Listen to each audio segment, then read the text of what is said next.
can get on the back line. Otherwise, running through the wards is like hell for most of these heroes. To be honest, I'm not sold on the Mirana, but I hope they can pull it off with some really good Moonlight Shadows. For OG. Outside of the core-to-core matchup of TA Naga being incredibly Naga favored, she has a really good lane against Mars. Mars isn't one of the heroes that does great against Naga at any stage of the game, really, and there's going to be the issue of the lanes constantly being pushed out. So when you have heroes like Mars who want to play with their teams, play with the Moonlight Shadow, play with the smokes, you know what kind of hero counteracts that? It's Naga Siren, because she's consistently pushing out 3 lanes at the same time. That is very true. It is honestly very frustrating as a Mars to play against Naga in the lane. Like, you can always shove the wave, especially with Rubik, Fade Bolt, double Mars nuke. But the Naga can just send illusions and push into your tower and then farm all the jungle camps. So even though Mars will get his farm, if it's played right, the Naga will get way more farm. Yeah. And then you have the good matchup against the TA. She's buying time for herself and her team. And as she gets more and more items, it becomes harder to deal with. The other thing I really like about the Naga Siren here is the ability to interrupt the team fight that OG is going to be presenting. They're going to want to layer their stuns with stuns. And Song can really help set things up for the team if things go bad. Yeah, but drinking is truly the holiest thing that you can do in life. The Omniscient smiles upon us all. Oh, she's nether swapping that beer. I mean, you could swap with him and he'd make him do it. Hey, yo, let's go.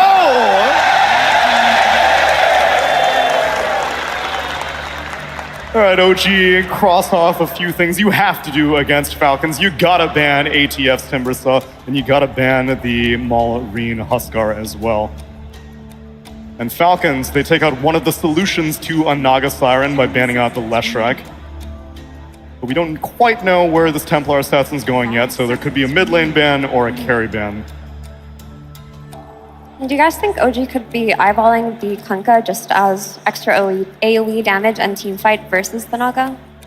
I like that. It'd give them another setup for Arrow as well. So Kunkka mid versus a Fango. I mean, it does decent in the lane. Because the Lesh is taken out, and usually that's just the ideal hero versus Naga in these kinds of situations. Yeah, that'd be a great pick. Where's the Zeus at? Zeus is still around. Yeah, after day 1 of playoffs, I'm just not really seeing Zeus be very popular on stage. I would be a little surprised if there wasn't a Zeus ban here. I totally get that it's fallen off a little bit, but come on, against Naga Siren, Hoodwink as well, 1 nuke, she's like half HP, Pangolier, it's good against him in lane. And Coddle as well, still in the pool if they want to run this TA on the safe lane. Yeah, they have two very good options. Zeus is better in the late game versus the Naga, and in the early game, the Coddle is going to provide a lot more tempo. So it just depends on at what window of the game do they want to win. Is Coddle against Naga safe? Because I feel like she's just going to get on top of you, and you'll have to get a defensive item. Ooh, the Kunkka steal. Very, very heads up by Falcons here, and it does a lot for their draft as well. It gives them a very stable offlaner, a means to teamfight themselves because they kind of lacked that. All they had really going for them was Pango's Rolling Thunder, but now you're going to have the area control of the Torrent Storm and kind of a means to counter Mars Arena, right? Mars links in, tries to take the fight over. You've got your Kunkka boat. We got the circles. You got a circle and you got a sphere. It's a bit tough for OG because I think that they really were looking at this Kunkka. So now they just have to use the rest of their time to pick something they maybe didn't consider. Maybe they were considering a Radiance buyer because Falcons ban out the Lifestealer as another option. Yeah, Lifestealer would have been pretty good against Naga. Everyone in the crowd winces when they see that win rate. I mean, it is a good Monkey King game on paper, right? Yeah. It lanes well versus Kunkka. Melee versus melee matchups always go in the way of Monkey King. It's going to give them the teamfight stacking, so you're going to have the Wukong on top of the arena. 2 circles. And it is a carry that can go late game versus Kunkka. It does well compared to a lot of other carries. The track record is bad though, Jenkins, 0-6. Yeah, it just doesn't feel like that strong of a hero. It's really hard to hard counter in the offlane right now. There's always creep cutting shenanigans that you can do, and the laning supports are very strong. Rubik Mars will do that's the other side. Kunkka will always be able to push out the lane, especially with a Hoodwink who can throw her nukes in there as well.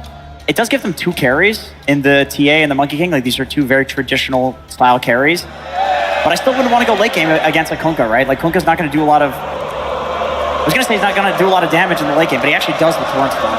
Like, I prefer Falcon scaling, to be honest, even though OG has 2 carries.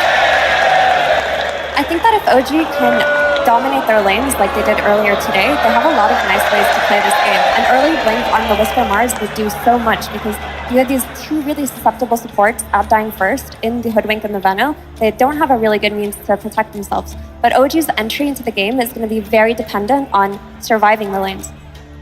There's a lot of vision opportunities for both teams between the Monkey King, between Mirana's ulti. They've got TA traps on the other side. They have to deal with illusions constantly pushing out lanes. They've got to deal with the Plague Wards. So these fights, I feel like it's going to be hard to get the jump on either team without them knowing about it. Deep cover espionage coming out of both teams because I've seen so many games this entire tournament be determined by who gets the jump first. Which circles are superior, Jenkins, is what I'm ultimately thinking this fight comes down to. I think Falcon circles are superior. Anytime I think Kunkka is not a superior circle, he presses Torrent Storm, and then I'm convinced. All right then, Birmingham, I would like you to all raise your circles of glasses, because are you ready for this game? Then let's send it to our casters, Gareth and Lacoste, game number 1. Thank you, Tsunami. Yes, there's an age-old UK Dota saying, buried in the archives of the in-house leagues, written on the scriptures, no one is good. We've all become casters, social media managers, coaches, etc. But one man has risen above it all. Not only good, but on a path to greatness. Ari here on OG, but Lacoste, he's up against some serious competition in the Falcons. Oh, absolutely. This is going to be a hype series. Okay, let's go. I think that I think OG with the 24 pick with this Monkey King, I don't like it. This hero didn't win a single game so far at ESL 1 Birmingham, and I think he's going to be running into a lot of issues. Playing into Kunkka, playing into Venomancer, this overtime damage is something that he does not like to play into. So let's see what they're going to be able to do with it, because I know a lot of teams try to play with it and just didn't work out. Every single time, it seems like it's a good Monkey King game. It pretty similar looks to a troll when you're like, oh, last pick troll, so it seems really good, but the hero does absolutely nothing. And let's see, way past her bedtime, old man, Skitter says. With the raffle in the old chat. Oh, we love this. This is what Dota's all about. No, none of that censorship. We've got the all chat banter going already. No, please pause or good game only. We've got the big boys bantering it out. The battle Good begins. stuff. This might be a bit of a contest on his bottom rune as well. Oh, Falcons. Pretty much everyone down there, bar the Naga Siren, who not only gets a bounty rune, but denies one too. So technically 3-1, favoring Falcons early days. That's not how it works, but okay, let's call it 3-1. What then, 2-0? -1? We'll get ourselves underway. Pango against Templar Assassin, BZM, that first pick, TA. Well, you've been saying, with the Kunkka, the Song, the Venomancer potentially answered. But we do like this, a bit of tech from the TA going Meld Strike level 1 to get early harassment onto Malrine, get some early last hits in here. Yeah, BZM, he looked really good in the previous series that they played earlier against the G2X IG, managed by legendary Jack Chen. So let's see if they're going to be able to, replicate what they did, because BZM, he completely popped off. It's a good matchup for him, and I want to see what he's going to be able to do with this one, rushing this Dragon Lance, Blink Dagger, and then playing off a 15-minute shard. Something that does destroy Pango is this long-duration silence, so he can't get his spells off. And to stand your ground, hit into that Rolling Thunder when you got the long-range physical damage as well. And always great to see, BZM applying that early pressure, because we so often talk about Malrine in that mid lane, stacking denies, getting a big advantage in the early laning stage. 3 lanes though, of course, in Dota 2. Up in this top lane, Snaking and Skitter, laning up against Ari and Whisper. Panel saying it's going to be one of the highest skill off-lane duos that we've seen, in quite some time for sure. And down bottom. Yeah, they've been really popping off. This duo looked extremely good. Want to see what the Mars going to be able to get out of this lane, because this is not an easy lane. He has a little bit of protection coming out from Hoodwink, and also to go back about Templar Assassin, this overtime damage that does killers. Same goes for Monkey King. Templar Assassin, top lane, Snake. Ari and Whisper, there it is. First blood out of the Mars. Good start. That's their killer lane. They do have Definitely a kill threat in this one. A lot of stuns, a lot of burst damage. Veno needs to be careful because he doesn't have too much protection coming out from his carry. This is not your, Sven from the safe lane that can throw a stun, that has Warcry available. So if Snaking's caught in a bad position, he might die again. This is the power of position 5 Cuckoomancer. Like, sometimes it can look really good, but sometimes it can be really bad. And look at his itemization. Double earn, double boots of speed for Snaking in his quick buy. He's going to need lots of items to get stuff done in this lane. And already we see the classic OG move, right? Build morale, spam tips on your teammates, boost yourselves up, lift everybody. Now, high tide raises all ships, and that's what OG are looking for here. Amar and Crit down at bottom, that Kunkka and Hoodwink currently doing pretty well for themselves. 14-1 for Amar. We've seen Seb snipe out a couple of range creeps, and we'll get rid of that sentry ward as well for now. And Tomato, this lane meant to be going pretty well for the Monkey King, right? This last pick Monkey up against a Kunkka to get up in his face, cause some issues. Yeah, Amar, whenever he plays Kunkka, he tends to get a lot from the lane. Like, even when he's playing into bad matchups, he tends to do well. Currently on top of the CS chart. That's a little bit surprising, I would say, considering what he's playing into. Is that the fear of Crit Hoodwink? Because that has been a spectacular hero combination throughout this tournament, hasn't it? Yeah, both him and Ari, they've been like the best Tinies, best position for Hoodwinks in this tournament, I would say. Yeah, 9 times at this event, 6-3 record for Crit. So this is going to be the 10th one. We'll see if he can continue that incredible run. BZM taking a bit of a beating in that mid lane, but just trading blows there back into Malrine. Yeah, 14-4 for the Pango. BZM starting to pull ahead in that laning stage with a new wave coming into his tower too. Creep wave under that bottom tier 1 as well, so Tomato going to have that easy free farm time. Did you fall out of the nest as a baby? Now, Falcons really going for this nesting meme, aren't they? Wait, where did you see that? Yeah, you all chatted it. There's a chat wheel line. Oh, okay. I thought I had a player muted. All good, all good. You wouldn't dare mute Crit, come on now. I also like the fact that panel brought up circles. That's another old UK Dota meme. Pick circles, win lands. They do have a lot of circles, but I feel like the damage coming out from Falcons, this overtime damage where they can reset multiple times with Kunkka, with his Aghanim Scepter, Veno, when the ulti starts to kick in, and also Nagasar. And I think they want to, counter these 2 circles when Arena is dropped pre-BKBs with the Wukong's command, so they can easily fall back, come back into a fight. It's like the big red reset button, right? Say, hang on, just chill this one out. Look for that turnaround. Try and utilize that Pango's Rolling Thunder after the fact.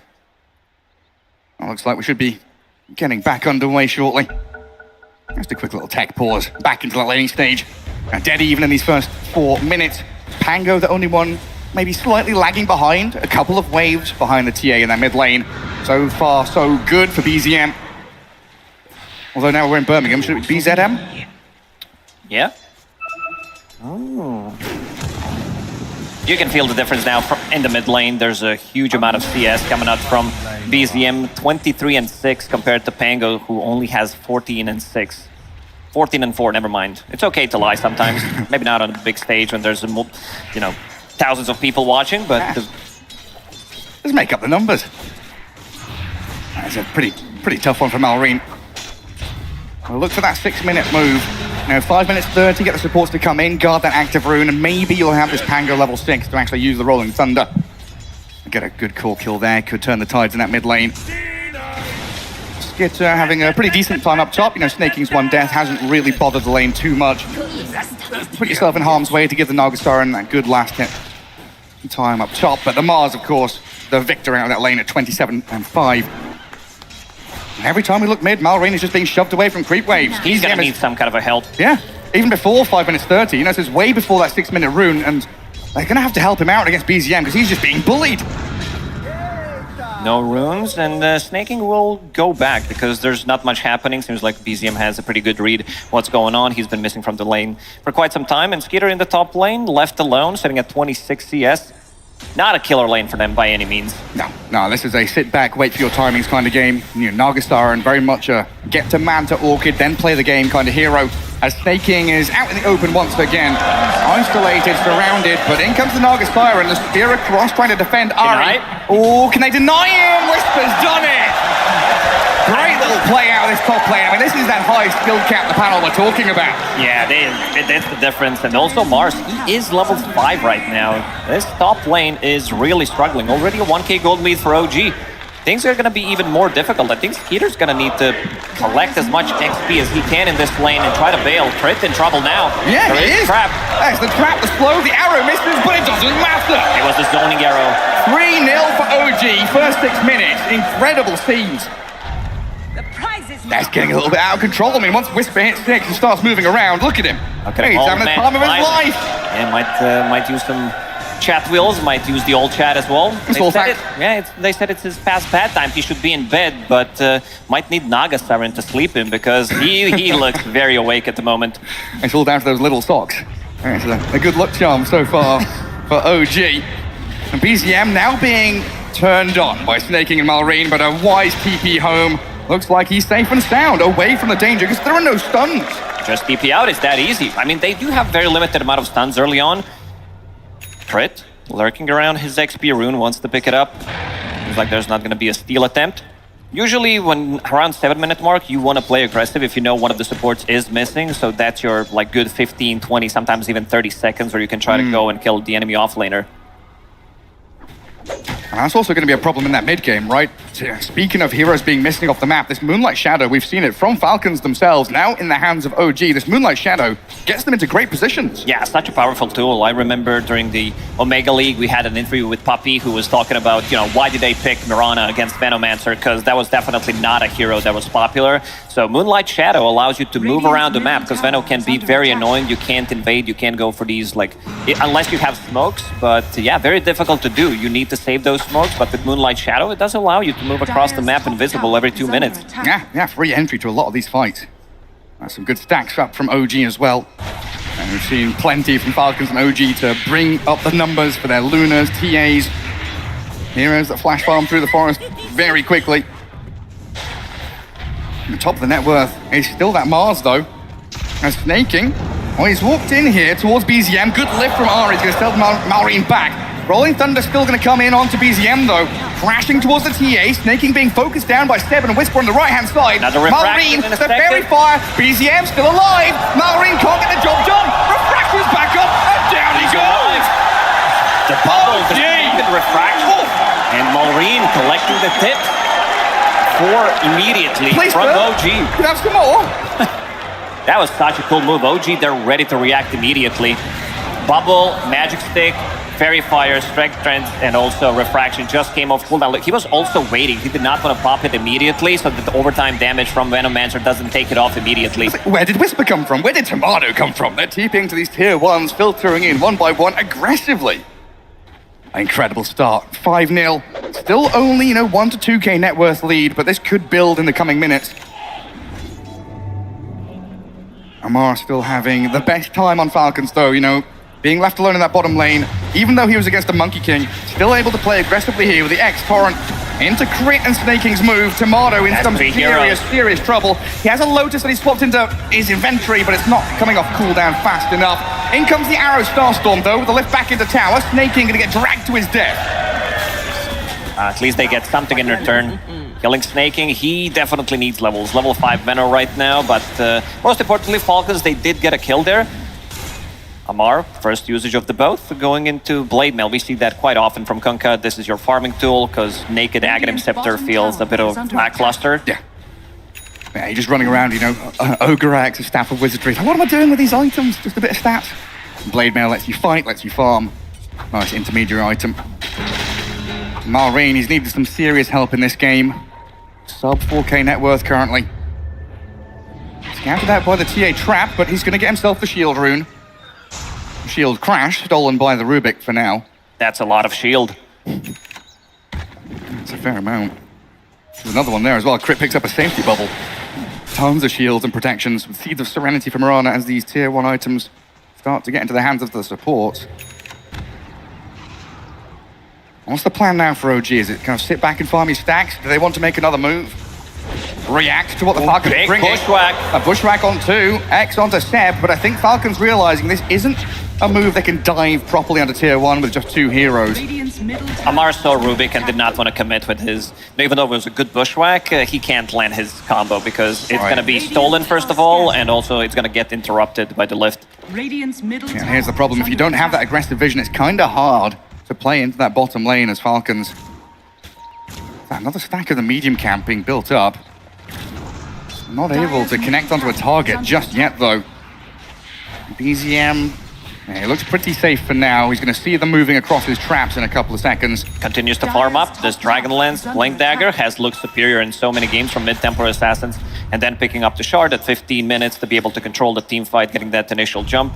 And also, most importantly, I would say, Whisper is the one who's having the flawless game so far. 1-0-1, 11 minutes, but did manage to get a lot of gold. So if he decides to go for a Blink Dagger immediately, that's going to be their tools of initiation. Still no Wukong's command. He is level 8 Monkey King, continues to farm up, going into Maelstrom. We've seen, Mjolnirs a lot of the times, but I think this is going to be Gleipnir, something that Peter kind of pioneered as well on some heroes that are not as popular, like Troll with the Gleipnir. We've seen it yesterday, looked really good. Yeah, it sure did. This kind of free route farming ability, decent scaling into mid-game.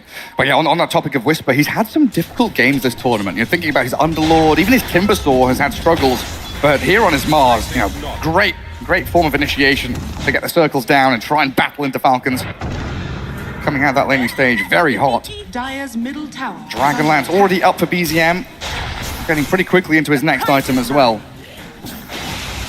Tier 1 towers standing pretty tall across the board as well. Both teams kind of edging towards them, but not wanting to commit. Yeah, nobody killed the tower yet. That's a bit of a surprising one, I would say. So Whisper, he did pick up his Blink Dagger and he showed it in the top lane. Usually you want to go for a smoke, but they feel very comfortable farming right now. They know that Veno is not having a game, and you also have Nagasarin, who doesn't tend to join unless you have 2 items. It's pretty much always you get the Manta style, then you go into Orchid, and then you want to take a fight. So you can control the backlines, kill off the supports immediately. Pre-BKB is going to be such a powerful tool. Hell, even Ari, look at him. He's got 3,200 net worth. He's almost doubling up the Venom Hands for this point. He's having a great game. That off lane has come out of that OG top lane very, very nicely for themselves. Maybe a little bit worrying that Tomato is quite far behind his counterpart, but he's got plenty of time here to catch up.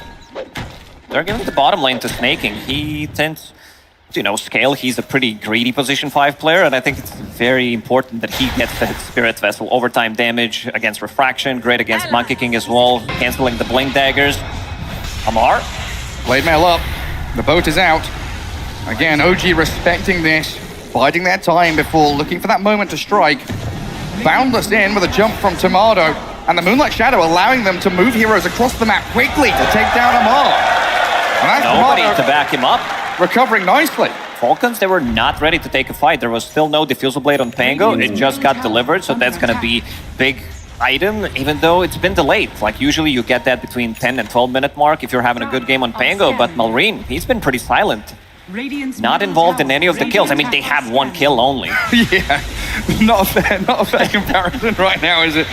Well, there's the arena from Whisper. They found Skitter forcing the song. He's going to try TP out, but Ari... Oh, he doesn't get it. It's not in range.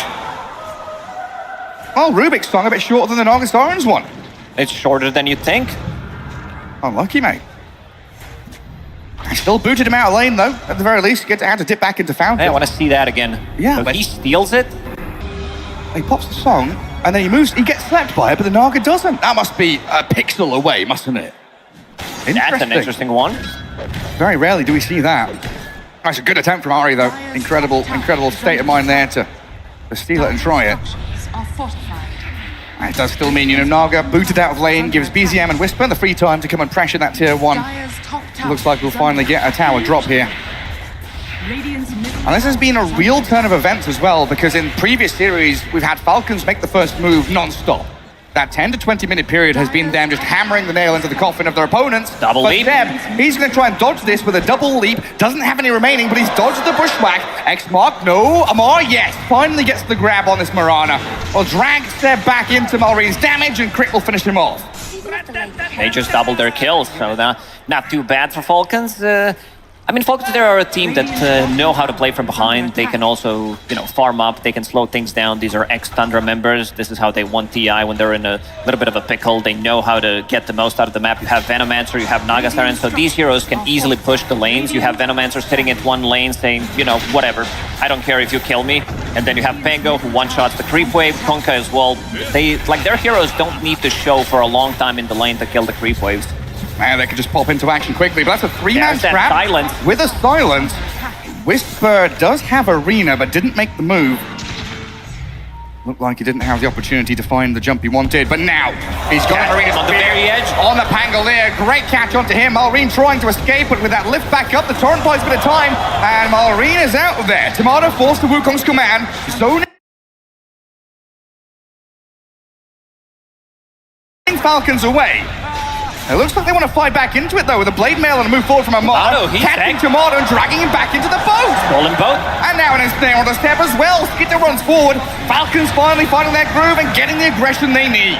It looked like a really good initiation from OG, but Malrine gets the shield crash onto multiple heroes and does have haste available that he just picked up. So no control, even though they don't have like a real save, there was no Song of the Siren available, they get the boat, so it makes them much more tankier. OG, they need to approach these fights with more caution, I would say, because Venowards, he's been very annoying. Snaking, he's playing the whole map pretty much. Yeah, definitely need to be a bit more delicate arriving into these fights. Yeah, Plague Wards all over the place. Tomato arriving a little bit late. Can be a challenge playing this Monkey King into so much vision and so much of this little bits of damage coming out at you. So much damage over time as well. Pre-BKB. He's found. X mark on him. There's TPs coming in though. OG want to fight this, it looks like. Whisper's waiting on the left-hand side. No Arena. Biding his time and going back in to take down Snaking and his courier. Denied him. Ari as well. I don't think that should be a thing. Like, Venomancer is already a very bad hero. Control bug. Okay. You never know with these players whether there's a bug or, they love to all chat, they love to use the voice lines, they love to tip immediately when something happens, but yeah, OG getting a kill out of that one, but again, that was the 5th kill on Snaking. I don't think he cares too much about it. There's our boy. He's doing great for himself so far this game. He has been denied a couple of times. BZM's T8 popping off as well. But yeah, definitely a very OG thing, right? Get under the skin of your opponents. It's all part of the game. The tilt factor.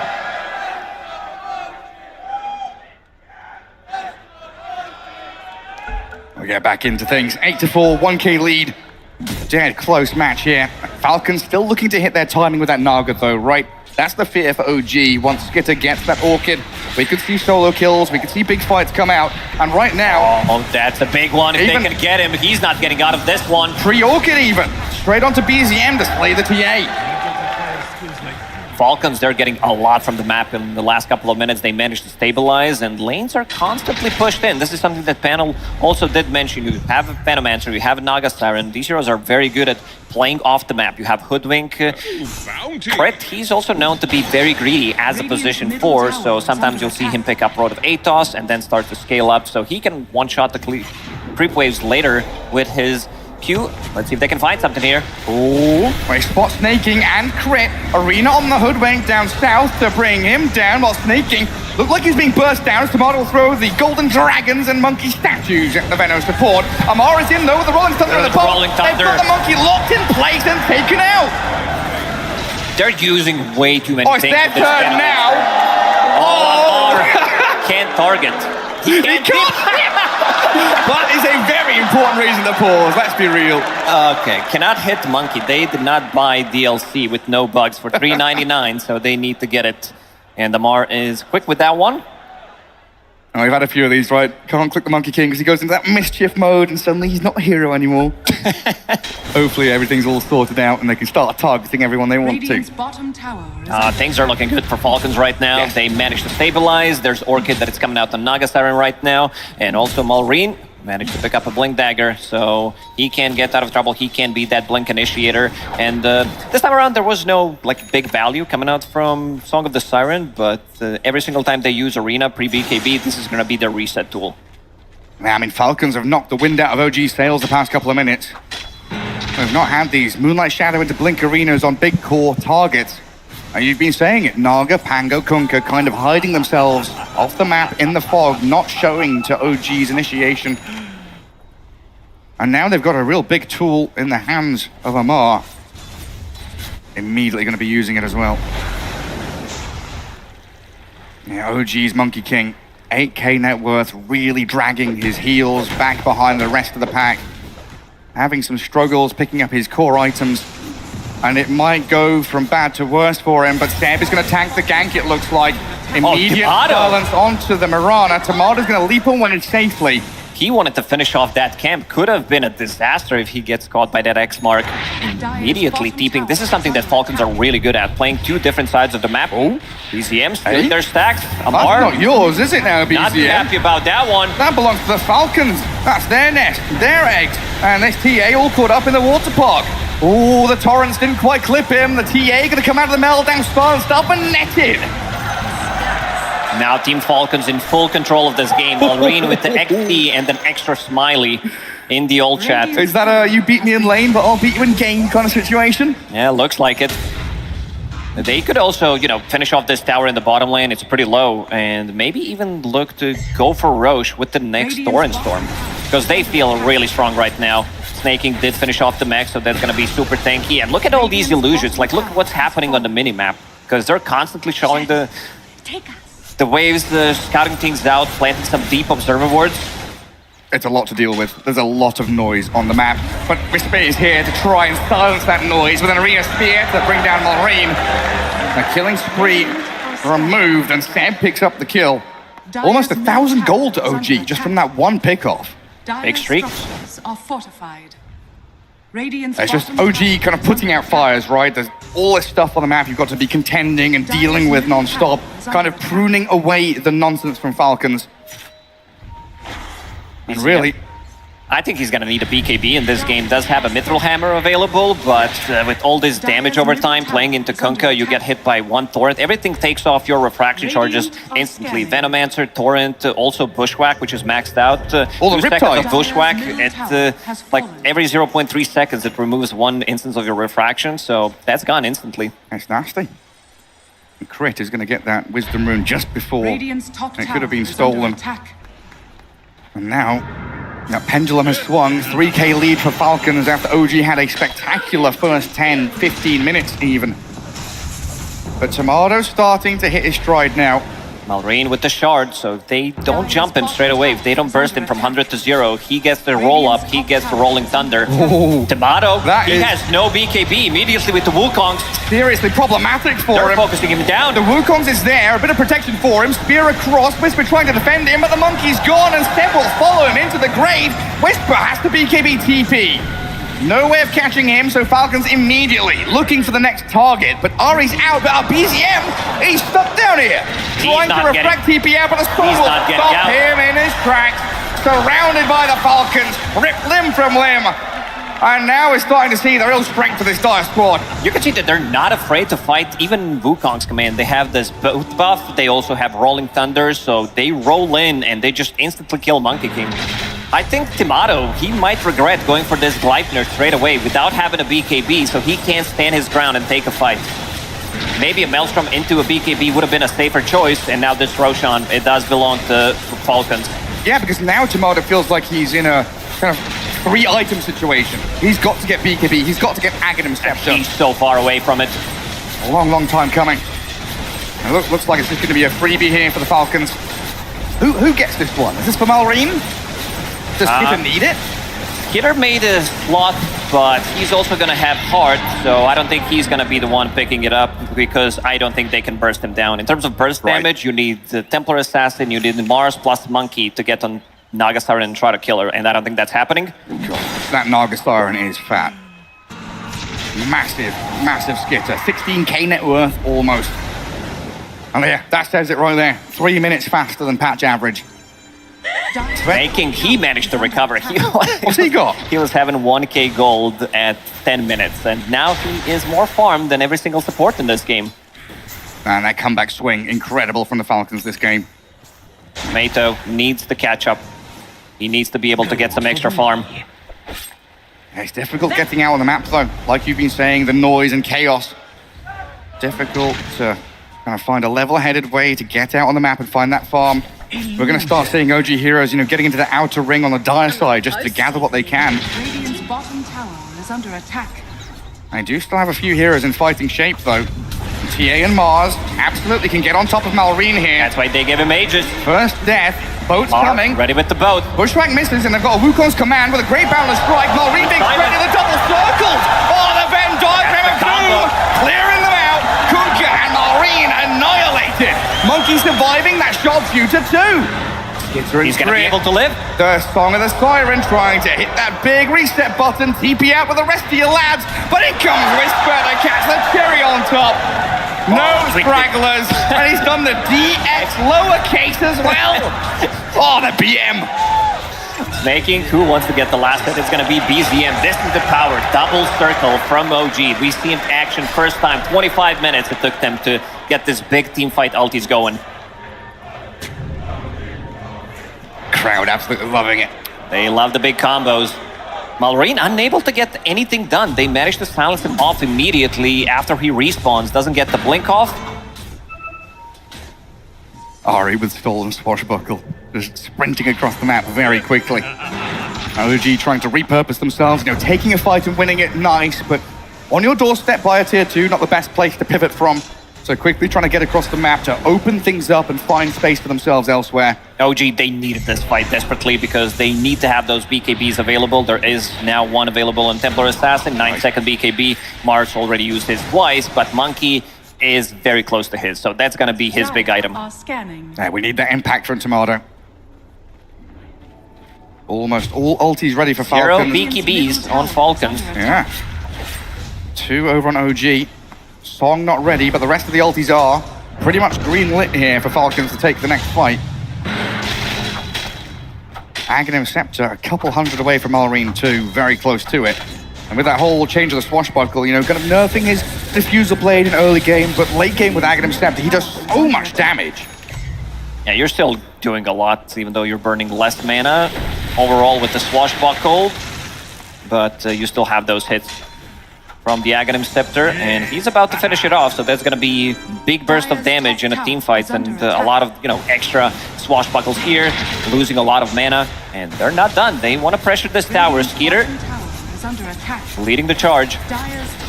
Ari got himself the shard, increase that throw range, save your teammates, maybe get them out of a Kunkka initiation. Bottom tier 2, no deja vu. Looks like Falcons there setting up for a take, while OG ignoring the move, playing the opposing side of the map, trying to mirror Falcons and get themselves that next round of items. Radiant's bottom tower. That's a sneaky one. Without BKBs on He's Falcons, pinged out. they will not be able to counter these double circles that they have.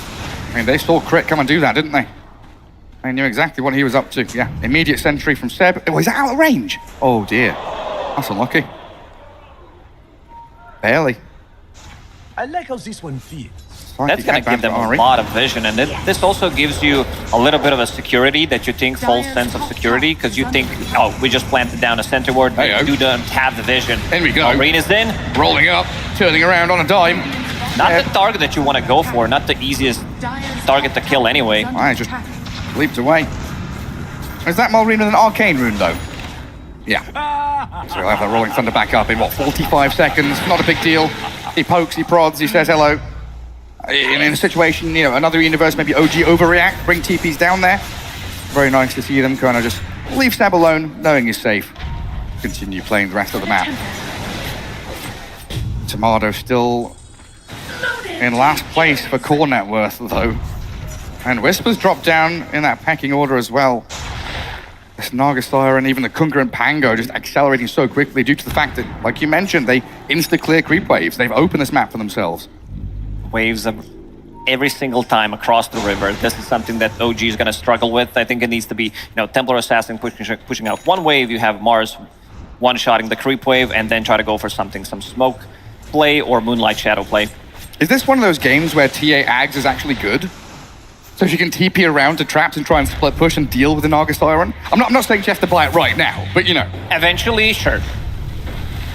But it's a lot of gold to invest to BZM.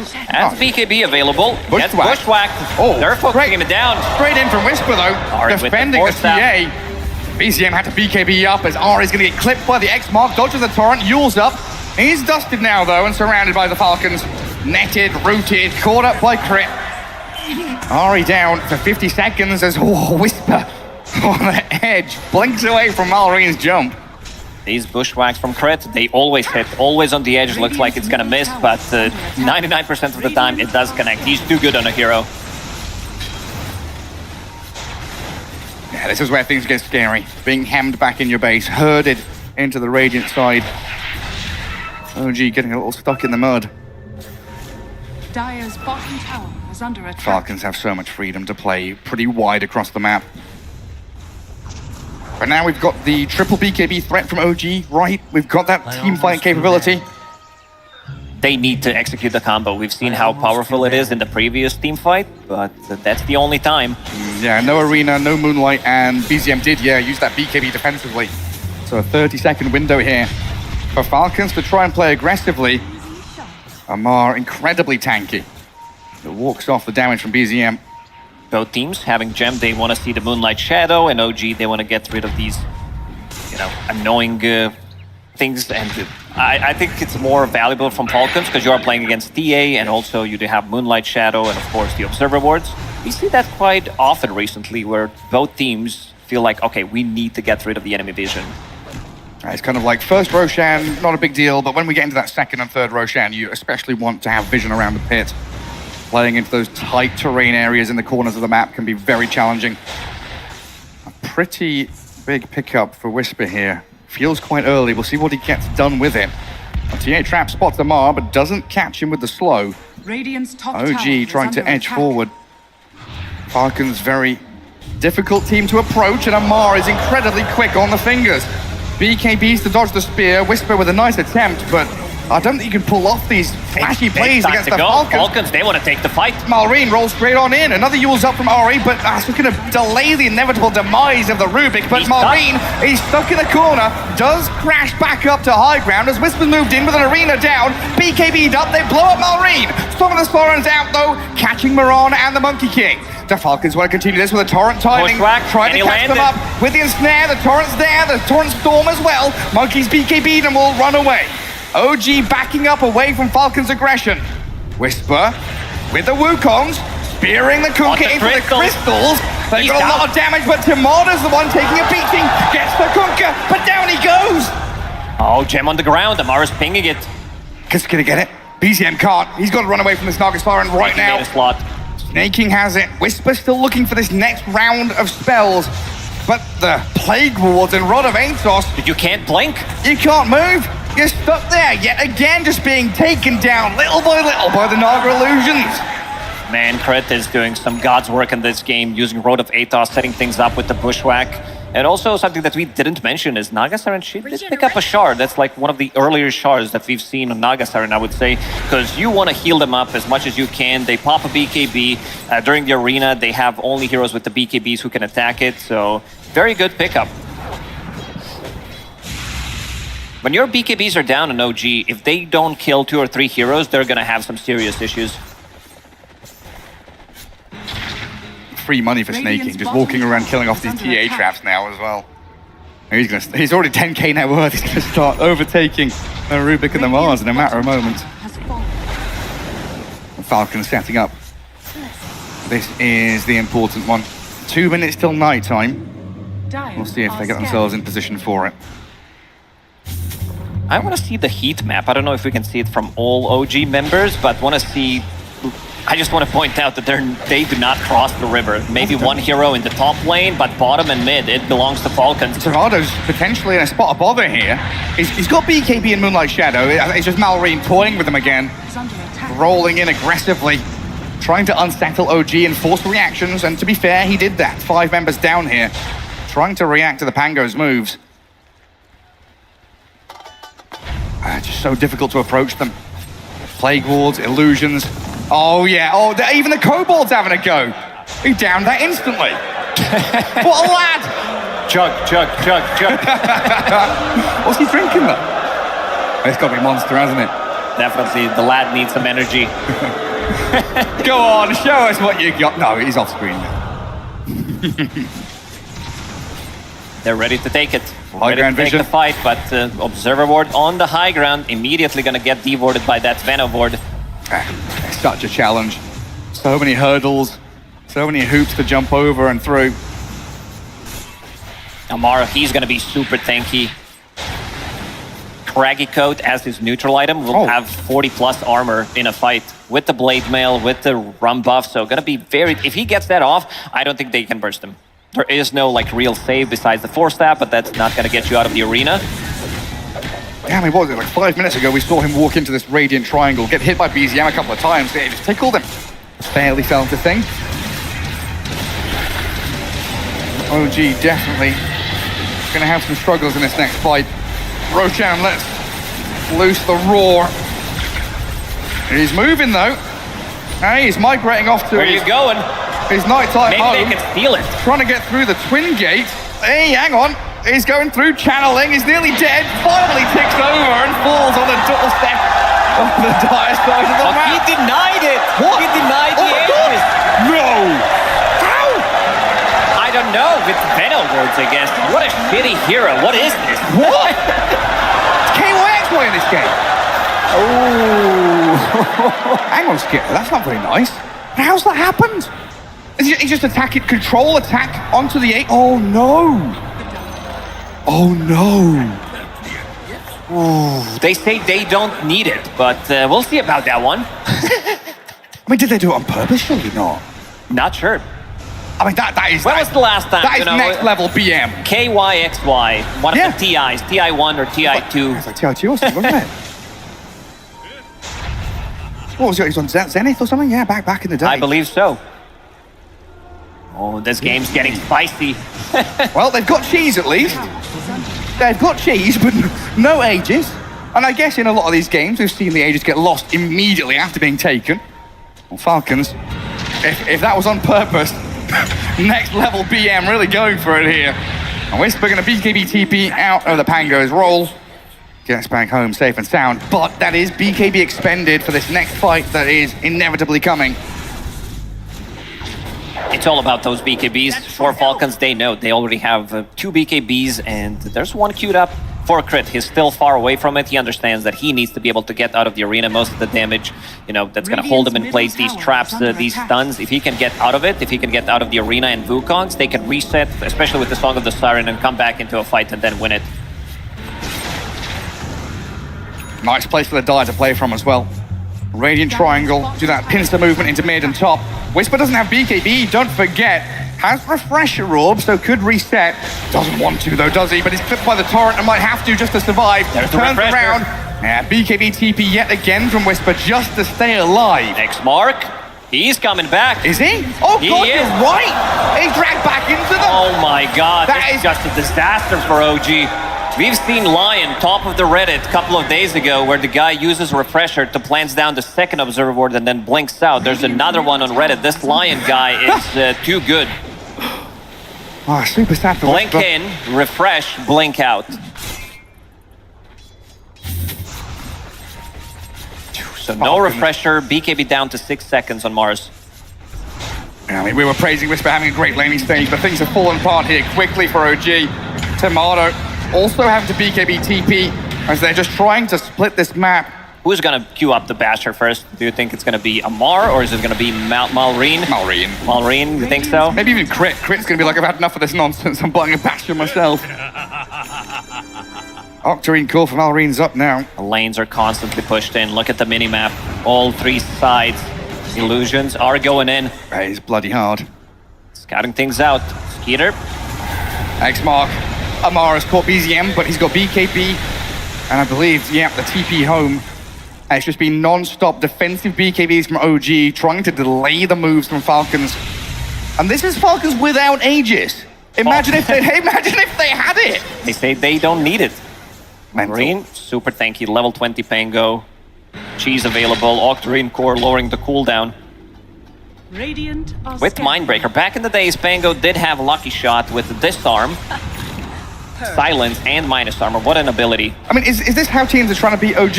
Early in the tournament, we had BetBoom not banning a hero and then accidentally picking Lifestealer.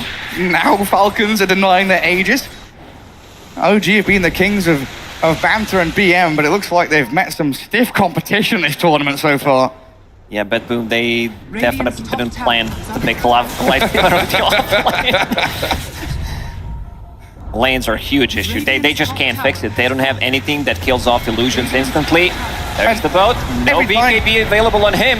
Every time you use that BKB defensively, you've got that massive window where with a Torrent Storm from Amar clipping Tomato, and BZM has to refract to BKB a blink away while Tomato's getting focused by Malrine. Another BKB TP.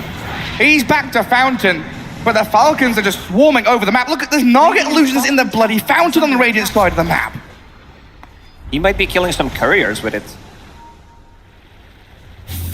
They are everywhere. Everywhere and nowhere. They can't deal with those Naga Siren illusions. This is the 40 minutes, so every 5 minutes there's going to be a double catapult wave, and they want to kill it off instantly, maybe even go for one push. Roshan's going to respawn potentially in 3 minutes, but yeah, they don't even need Aegis. It's all about these other items. Cheese, Roshan's banner, very important. Good courier snipe from Ari. Playing in behind enemy lines. Doing a bit of reconnaissance there and getting a courier snipe. The flying squirrel. That actually exists. Did you know, Gary? Yeah. Yeah, they've got those kind of flappy, like frog legs between their arms and legs, don't they? They fly across the canopy. Radiant's top tower is under attack. Playing so forward, though. Falcons not a care in the world right now. There's the Basher queued up on Malrine. Finally, he doesn't have the gold for it, but eventually will get it. He's getting sick of these BKB TPs out. Is under attack. Bottom lane again, pushed in. Skitter has had a perfect game so far, and it looks like it's only going to continue getting better and better. BZM's had to early BKB to dodge away from Malrine. Whisper BKBs to try and get on top of Skitter. Arena Spear is there, but that's a tanky Naga Siren. He refreshes up, double Arena, but then what? BZM and Whisper, the one's in trouble. Surrounded again by Falcons. BZM's TA is done for. Dead for 90, Tomato comes in, but the Falcons are too strong. That's a great way to reset things. Skeeter even going through Wukong's command. He's feeling it. He's feeling that they can take this fight. Just dive in the base. 4-step back, throws some ultis at them, nearly catches them with a tidal wave. Whispers in with an Arena Spear, nearly brings down Snaking. Puts himself in danger though as he's bushbacked back into Skitter's damage. Nobody's dying, but Falcons are really low, but they can't finish them off without Wukongs, without these double arenas. They don't have enough. They continue to push. I don't know how much OG have left in them. They are out of gas. Oh, the perfect timing from Falcons. We did mention that 40-minute, the double catapult wave. They did approach, and look at what happened in the bottom lane. These two catapults almost killed the tower. We've got Aghanim stepped up on Skitter now as well. Racks are falling. OG's base in tatters. No buybacks. Bunch of heroes dead for just under a minute. And the Falcons clearing it out. That's the last left from OG. They might be lights out in game one. We'll see what they can do to try and pull things back here. OG Long with 35 seconds without Mars. He is their control. Maybe one last-ditch effort, but you're going to be playing into Mega Creeps more than likely here in game one. All in tidal wave. Maybe he can pull him into the fountain. It's possible. Tidal wave, the telekinesis. He gets out the silence, but the X mark is there. Dragging Step back in, forced staff over the Naga Siren, but caught up in the roots and stuns yet again. BZM's alive, blinks away from some of the control, but clipped by the torrent still by Amar. And this final lane is falling. Skitter's still frontlining. Naga Siren feeling real strong right now. Can they get it before? OG going for a last chance here with the Wukongs and the BKBs. The arena from Whisper. One is getting out. They've got a spawn with the Siren here from Skitter to hold them all back. Nobody dying on Falcon's side. There is no follow-up whatsoever. BZM, hey, he's got one. Venomancer's down. Thinking about buying back for sure on Veno. But in comes Malrine now. They get a kill, he's gonna buy. Right down the throats of OG. BZM trying to back up, gliding air control. Sharpshooter just misses. But Amar is in deep, forcing them back, and Skitter looking for that final barracks. That's Mega Creeps right now. Ooh, in terms of dealing with Mega Creeps, they don't have the best heroes in the game. Sure, you have Gleipnir on your Monkey King, Templar Assassin, but it doesn't seem like that's going to be enough. And Roshan is going to be up pretty soon. And it's not just Mega Creeps, is it? I mean, There's a reason the crowd boos Naga Siren. It's such a difficult hero to play into. No matter if you're ahead or behind, these illusions are atrocious. toxic hero, but we gotta give credit to Skeeter. I think he's the best Naga Siren player in the world. This is why the game looks so difficult for OG. Is that a perfect game so far? Yeah, didn't die a single time. 4-0-12. Incredible. Through the gate they go. It is nearly nighttime. Roshan should be rearing his ugly head Dire's middle tower very is shortly. under attack. He's in his summer home for now. And this, yeah, reeks of desperation right now for OG with what BZM's got queued up. They need damage. They need something to help them come back into this game. Oh, they might BZM. catch him here. BZM, If he's no caught, BKB for 5. he is Ninja Gear smoked, so obscuring his positioning from the Kunkka. TP's ready. He's going to clear out this additional wave, though. Oh, no, he hits it once, and then he backs away. They caught him. He's clipped. Peter. He's stunned up. He's not getting caught. out of this one. They have Relin, they have Aghanim Scepter on Naga, and Basher available on Pango. Yeah, BKB all you want. Get to high ground, but Malreen's got the gap closed. Chase BZM until the cows come home. Templar Assassin. Tidal wave. Pull back in. Into the corner of the base. And Skitter continues that streak. The creep wave boys. Spicy, yeah, absolutely. And I was looking at the Mar. Maybe he's gonna give Gem to Pangolier. This is something that they did do some weeks ago. These guys are too good. All these micro plays that they do. What can you do? Sometimes it just doesn't work out for you. I mean, this Venom Hunter is now pretty massive as well. Obviously, almost at the pipe. Tons of protection here against that magic damage out of OG. Tomado, you know, always a worry when you get to 46 minutes in the game and you've barely mentioned one of the position 1 carries. Tomado has had a really rough time. Needs 1 CS for that level 25 talent, so it's going to be a bigger ring. He does pack a punch with the Aghanim Scepter, with Monkey King Bar, BKB. He wants to stand his ground, Stormcrafter. So you're going to be fighting inside Wukongs, but they need to get stuff done during Wukong's command. They need to get multiple kills. Are they going to deny this one? I think they will. Never mind, Malreen is like, nah. Mode serious. If Malreen is the most serious guy in your team. This one's mine, boys. Yeah, I mean, we've seen this combo, right? That Venn diagram, the big circles, Wukongs plus the arenas has worked out for them decently in the earlier fights. But the past 20 minutes, it's been a rarity to actually have that proper connection from OG. If they're in their base, though, you know, you don't have to leave, right? You are choosing where you're fighting, or, well, the choice has been made for you. But you can choose where you're going to be laying these spells down. Maybe makes execution a little easier for OG. Pango is now level 25 with Octarine, and that level 25 talent, he does have Rolling Thunder on less than 50-second cooldown, so we'll be seeing multiple of those in a team fight. With the buybacks and everything, they're going in. I mean, look at how they struggle with the Mega Creeps as Malreen rolls right on the BZM. The BKBs. Try and pierce into the heart of OG's base. Malreen poking here, knowing he has that second life through the Aegis. Chip damage onto tower with Naga Siren illusions. Venom wards as well. And these Their Mega vision Creeps game is too good. Mega Creeps as well approaching. playing past the Plague wards, very challenging as well. Massive wave approaching bottom lane as Falcons shove in top. 3 Tormentor for them, it looks like. Nothing lost here by Falcons, no redundancy. Yeah, Snaking probably gets it. Now it's going to be crit, but Snaking did get Aghanim Scepter upgrades from the previous Roche. Oh yeah. So he wants to go in and die pretty much. Overtime damage is going to be there. Hey, Whisper. He's going in. He's gone in. The first arena, Wukong's there. The circle's overlapping now, but Kunkka's so tanky with the Storm and the Siren helping him out. Timada trying to get the damage in, but now he's surrounded. Monkey King and Mars in serious trouble as they are obliterated by the Falcons. Okay, Skitter picks up a double. The Stolen Song does very little. 2 heroes dead with no buyback. And it looks like the Falcons closing this one out. Ari down, Skitter is owning. Skitter having a perfect game, and the GGs are going to be dropped in the old chat. Man, this series is going to be spicy. Coming into the second game, a lot of old chat denied Aegis. They did not deny the third one, but yeah, the boys are feeling it. They absolutely are the apex predators coming into this. The lane deficit, OG started to look good, but the Falcons so good at coming back, picking those moments, knowing when they're unkillable and when they can just eviscerate their opponents with that immediate jump and initiation. It was all about that reset. If they can get a reset after Arena is down, after they use the Monkey King ulti, and if if they don't get those kills during two big ultis, they're gonna heal up. They have Guardian Grease, they have Shard and Naga Siren, they have the tankiness as well coming out from Kunkka. Very disruptive team fights, and this is what Team Falcons lineup was built for. As the best of three, we are down to that lower bracket. Elimination time potentially. Falcons 1 foot into that next round. Can maybe move into the grand finals, but OG with a couple of chances left. Definitely going to get spicy here. Excited to see how that banter and all chat develops. Maybe we'll see some more, ageist noise or funny shenanigans and business going on.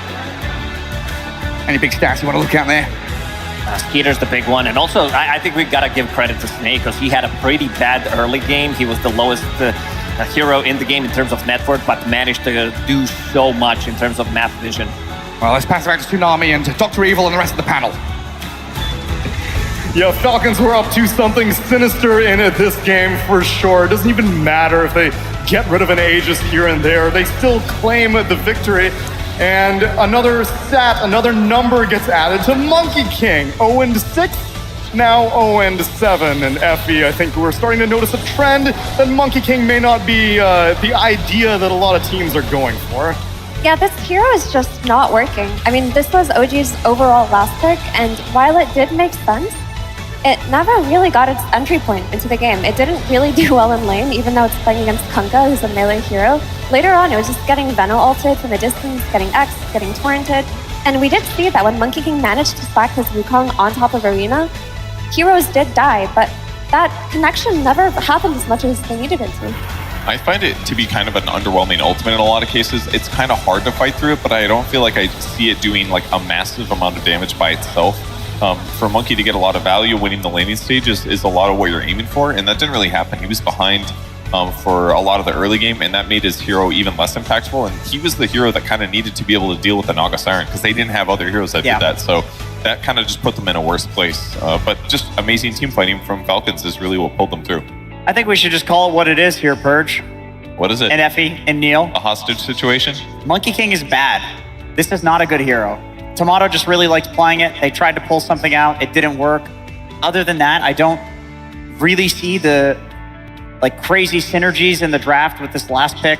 I don't necessarily understand the timings if you're not playing to win the lane and then snowball off of that. You have two carry type heroes, right, in the TA and the Monkey King, but you're playing into a late game that is still better than yours. Like the Kunkka Torrent Storm refresher with the Pango rolling, Octarine, probably also a refresher at some point.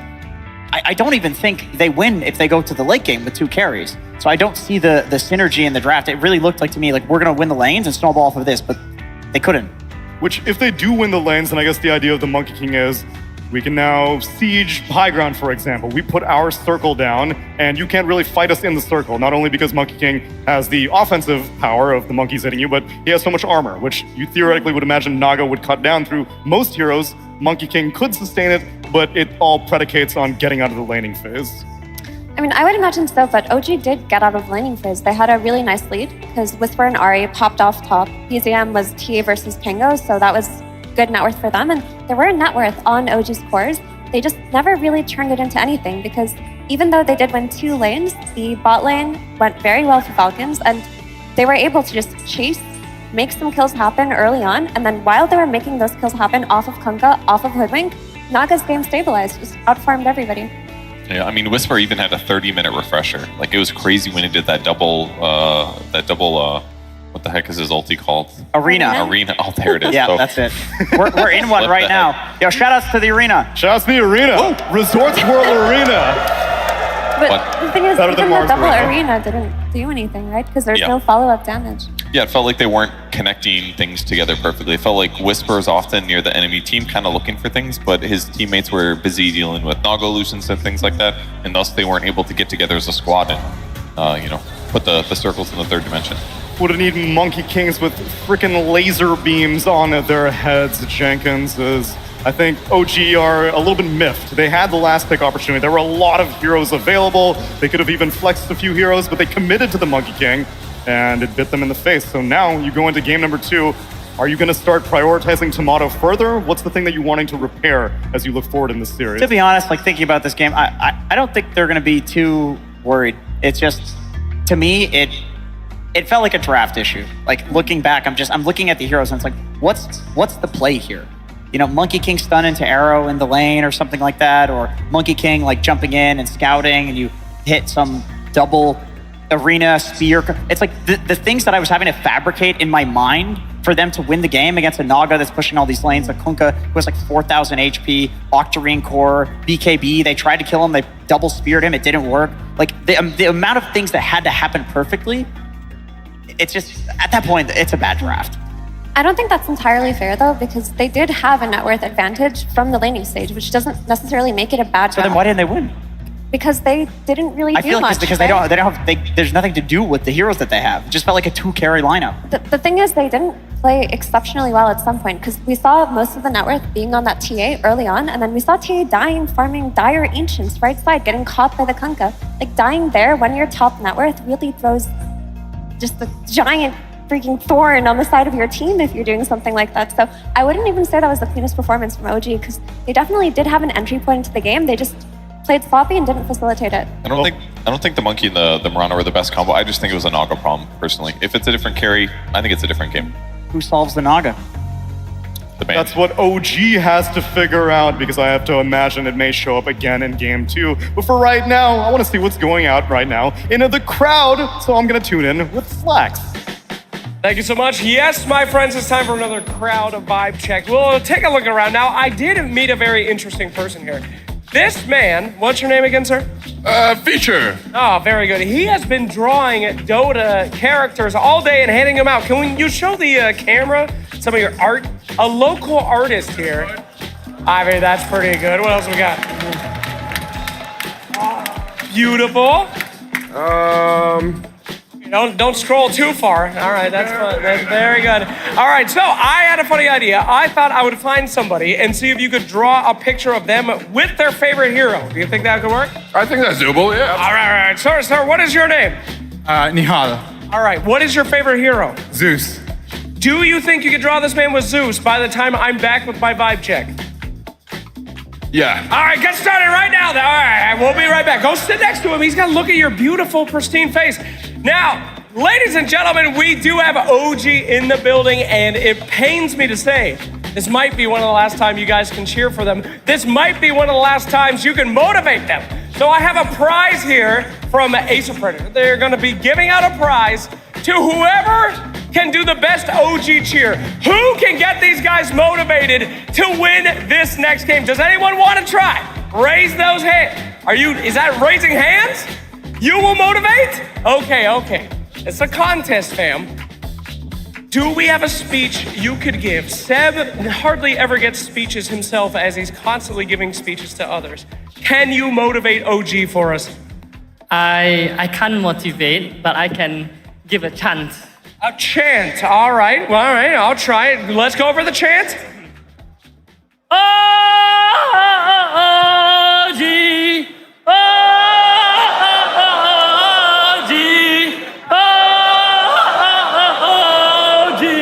It's working. Very good. All right, now I must find someone to compete against you. We will see. Can anyone else give a rousing speech to OG? Oh, the hand shot up immediately. Very dedicated. Okay, what do we have here, my friend? You did it in TI8, you did it in TI9, you can do it again for the home crowd. Come on, Ari, and big up OG!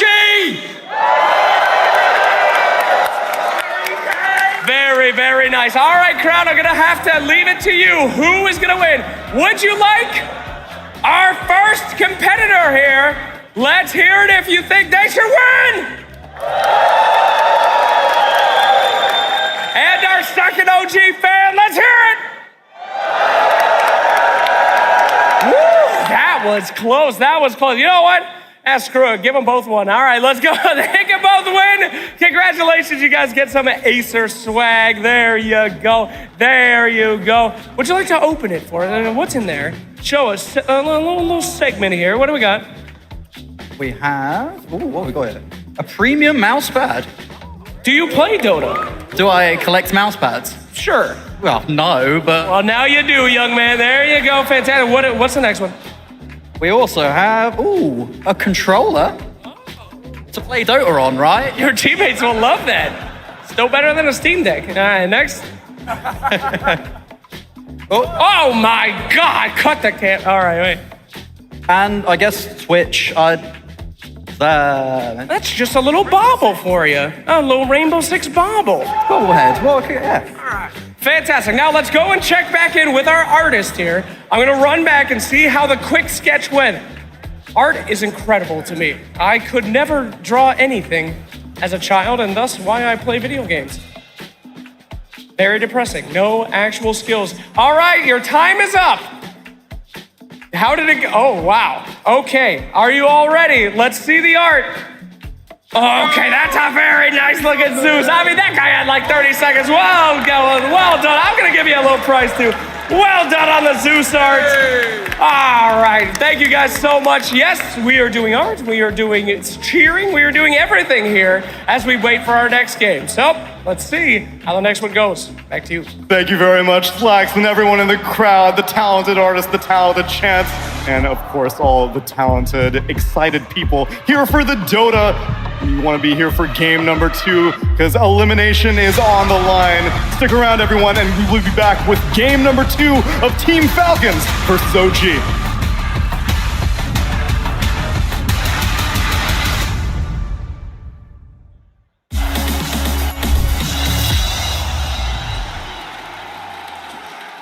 At some point.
something that they're comfortable with.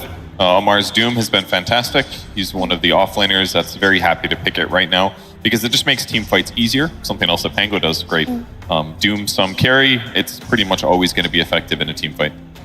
Yeah, I wonder if a hero that OG are looking at for themselves now is the Naga, because when you typically lose to a hero, you start to consider it in the draft. Is it going to come out? Do we need to take it ourselves? And they have a really sick Naga player in Tomato. I mean, before this tournament, they were consistently trying to run Naga drafts at Dream League.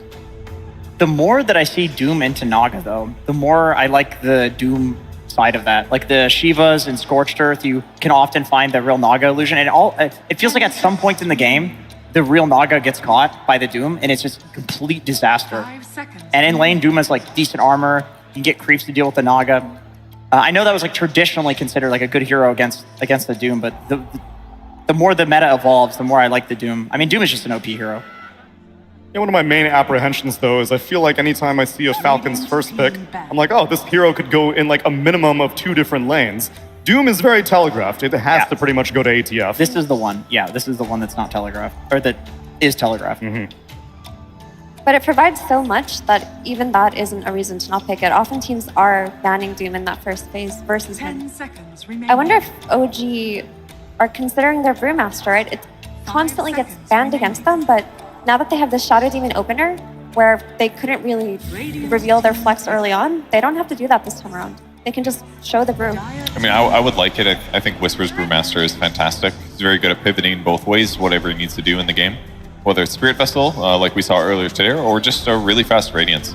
His timings are always good, and it gives him a great team fight. And it would theoretically match the timings of Doom pretty well as well. Both heroes come online similarly, have similar cooldowns, but Falcons, meanwhile, they pick up crits, Hoodwink. Yet again, heroes that don't have very much flex. I feel like Falcons are going pretty linear with these choices. They haven't played it yet on Whisper, but Centaur with SD is a classic combo, and it's one of the few heroes that feels really good against Doom because you press R and you run away from the Doom. But like I said, Whisper has not opted to play it. I like the idea of the Brewmaster. I also think that's a matchup that is not that bad, but they go for the Mag. Okay. Well, this is Whisper's most played hero in the tournament. He has looked very stylish on it. We've seen him just pop off entirely on the lane, but I do feel that it's a bit dependent on whatever the matchup is, and it's kind of blind right now. Falcons are in a position to not pick a carry that's susceptible to getting skewered back and dying. Yeah, it's interesting. I mean, there's been a ton of like catch and pull the hero back type heroes that have been popular in this tournament. Disruptor and Kunkka are 2 big ones. Magnus can do it as well, but he also gives steroids to his carries, so this should help Tomato's hero pool be a little bit more flexible as the draft continues, and it also protects him a little bit against a potential Naga pick if it does come out. Yeah, of carry pairings that Tomato has gone for with the Whisper Magnus, he did Morphling twice, he did Muerta one time, and he did Chaos Knight one time. Yeah, I mean, none of these are actually Magnus pairings. Like, yeah, exactly. People don't actually... honestly, it's all about the skewer back these days. And I like that idea into the Doom as well, because you're not playing to like commit to fights. You're playing to like pick and choose the fights that are good for you. So I think this actually makes sense. You're just playing to poke. Hoodwink, though, is a very good hero at poking. Tiny Mag, all right, dude. You have any experience with this? My mini-me is very excited right now. You see him smiling. This is, well, OG's lost, but this is going to be the most fun game of the tournament. They're going to be skewering, tossing and skewering back into the tower and onto high grounds. I don't agree that they've lost. It's a good pairing. We've seen a lot of teams make it work. You win the laning stage and you lose the game. That's how it usually goes. Also, I want to add on to what you guys talked about. Tomato has also played Troll as a pairing with the Magnus. They ran it during group stages. It looked incredibly good, especially because it was versus a melee offlaner. And again, they are in a position to pick Troll versus a melee offlaner in Doom. I'm a little scared about him getting Doom, though, because then it kind of undercuts his ultimate a little bit. Then you can't lifesteal from it. It makes him just like a delayed death kind of a thing. That part's a little spooky, but I would like to see that pairing with Magnus. The really annoying heroes to play against as Tiny Mag are... As an authority on the As an authority, Rubik is probably the most annoying one because stealing spells from either of these heroes are really good. And I was going to say, Weaver or Faceless Void. The carries that you get skewered into tower and you don't care. You get skewered onto a high ground and you don't care because you just press R or you Sakuchi out. So I would suspect a Rubik. Well, it's Falcons. Maybe not. Could be an Oracle. They did run it yesterday versus Liquid. Oracle's a little susceptible to getting skewered himself is the only issue in lane. It's nice to pick these. If you just get a safe lane that doesn't care about these tower skewers, like legitimately, it feels so worthless. Oh. Very interesting. So similar to Oracle or Rubik, Wyvern provides something versus Magnus, which is a way to combo break, right? When Magnus blinks in to skewer back, you can stop it with a Winter's Curse. And if you don't stop the skewer back, you can just Winter's Curse on top of an RP and counter initiate. You can also just protect whichever target with Cold Embrace. Yeah, and Cold Embrace is probably Winter Wyvern's weakest skill for the last couple of months. But like you said, if there's a Magnus in the game, amplifying somebody's physical damage, Cold Embrace is like guaranteed to be at least a little useful. Right, that was my thought exactly, is like most of the traditional pairings are not good against Wyvern. They actually preempt the CK. I mean, this is one of the hardest counters in the game to Chaos Knight. You turn all the illusions against somebody. Even the CK can get himself killed with the Winter's Curse. Yeah, and even outside of that, Cold Embrace makes his life hell. How is he going to damage a target? Focused on the camera. Perfect eye contact. Yeah. Beer Slam Jamma? Amazing. As expected, of course, fellow panelist BSJ. But I think that even when CK is countered in a game and he's picked up, basically what the team that picks him up is saying is that we are going to roam. We're going to play very heavy on rotations, and we want a carry that can sit on its lane comfortably and have sustenance there. So CK does do very well versus Doom in that regard. 5 seconds remaining. How about in what I'm assuming to be the carry-to-carry matchup, CK versus Weaver? What is Weaver's shard now? It has changed like a million times. You Sakuchi through somebody, and once you leave Sakuchi, you shoot them with a Geminate attack. So usually you'll walk through them and then attack yourself, which gives you 3 total attacks. And so everything that gets hit by the Sakuchi also gets hit by a Geminate.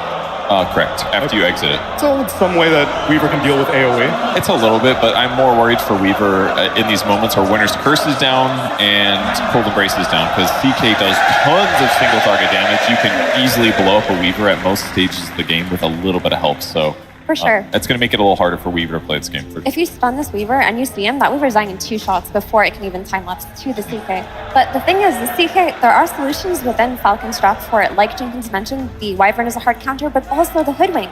She has an AoE stun, which typically CK does not like playing against. And a sneaky hero that hides in the tree line isn't a hero that CK sees and initiates on first. And she'll eventually get a Gleipnir if the game is going well enough, which also AoE root for all the illusions, and then clears the illusions as well with the proc. And then my one question also regarding Weaver, is Revenant's Approach a dead item? Does anyone buy this anymore or no? I don't think you buy this. I don't think so. No, I think the answer is no. Not being able to crit with it really killed the item, because Weaver wants to build the Daedalus. It'd probably help against some of these pesky heroes like Naga Siren or Morphlings. Still, it's just not as good, and teams will always abuse the strongest item in the game, and that's just not going to be Revenant's approach right now. Some of the strongest heroes in the game get banned out. Falcons take out the Zeus and the Coddle as mid lane options for OG. And OG take out the Timbersaw, and of course, you gotta worry about the Huskar. Of the meta mid laners left, okay, that's not the one I That's expected. the classic BZM meta mid laner. Wow. Spirit. I was gonna call Kunkka, but in comes Ear Spirit. Okay, this provides them with catch in case something like a sniper comes up last too, but it gives them a lot of backline control on heroes like Hoodwink, Wyvern, and Weaver. Ear Spirit, even though he's been nerfed, is probably one of like the top 3 backline controllers in the game. Because his cooldowns are so low, and he's just in your face, forcing you to cast spells on him. So he does excel in that regard. I think at this point, OG just has the better team fight. The first 3 picks from Falcons, there's some stuff going for them. They have good heroes for what they're up against. But between the crazy dive that's going to happen between Magnus, Tiny, and Earth Spirit, like it's going to be hard for Falcons to take these team fights. They do have 4 melee heroes versus Wyvern. That never feels Yeah, that's really... True. I'm just looking at this and thinking, like, dude, OG is really cool.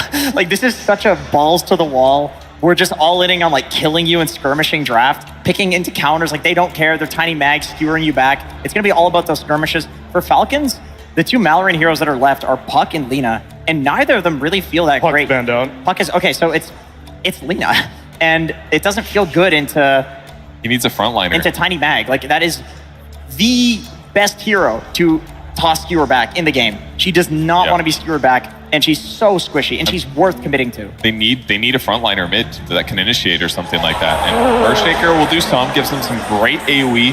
against the CK. Some much needed lockdown that they were missing. This is so old school. This is the patch of the melee mid laners Oh, who buy yeah. Blade Mail Heart. Right. Every time Earth Spirit mid was picked, Earthshaker was always the counter because Earth Yeah. Spirit does not lane into Earthshaker successfully. Enchant Totem is a very, very difficult tool to CS against. Also, it's a really great hero versus Chaos Knight. So this Shaker pick, 10 out of 10.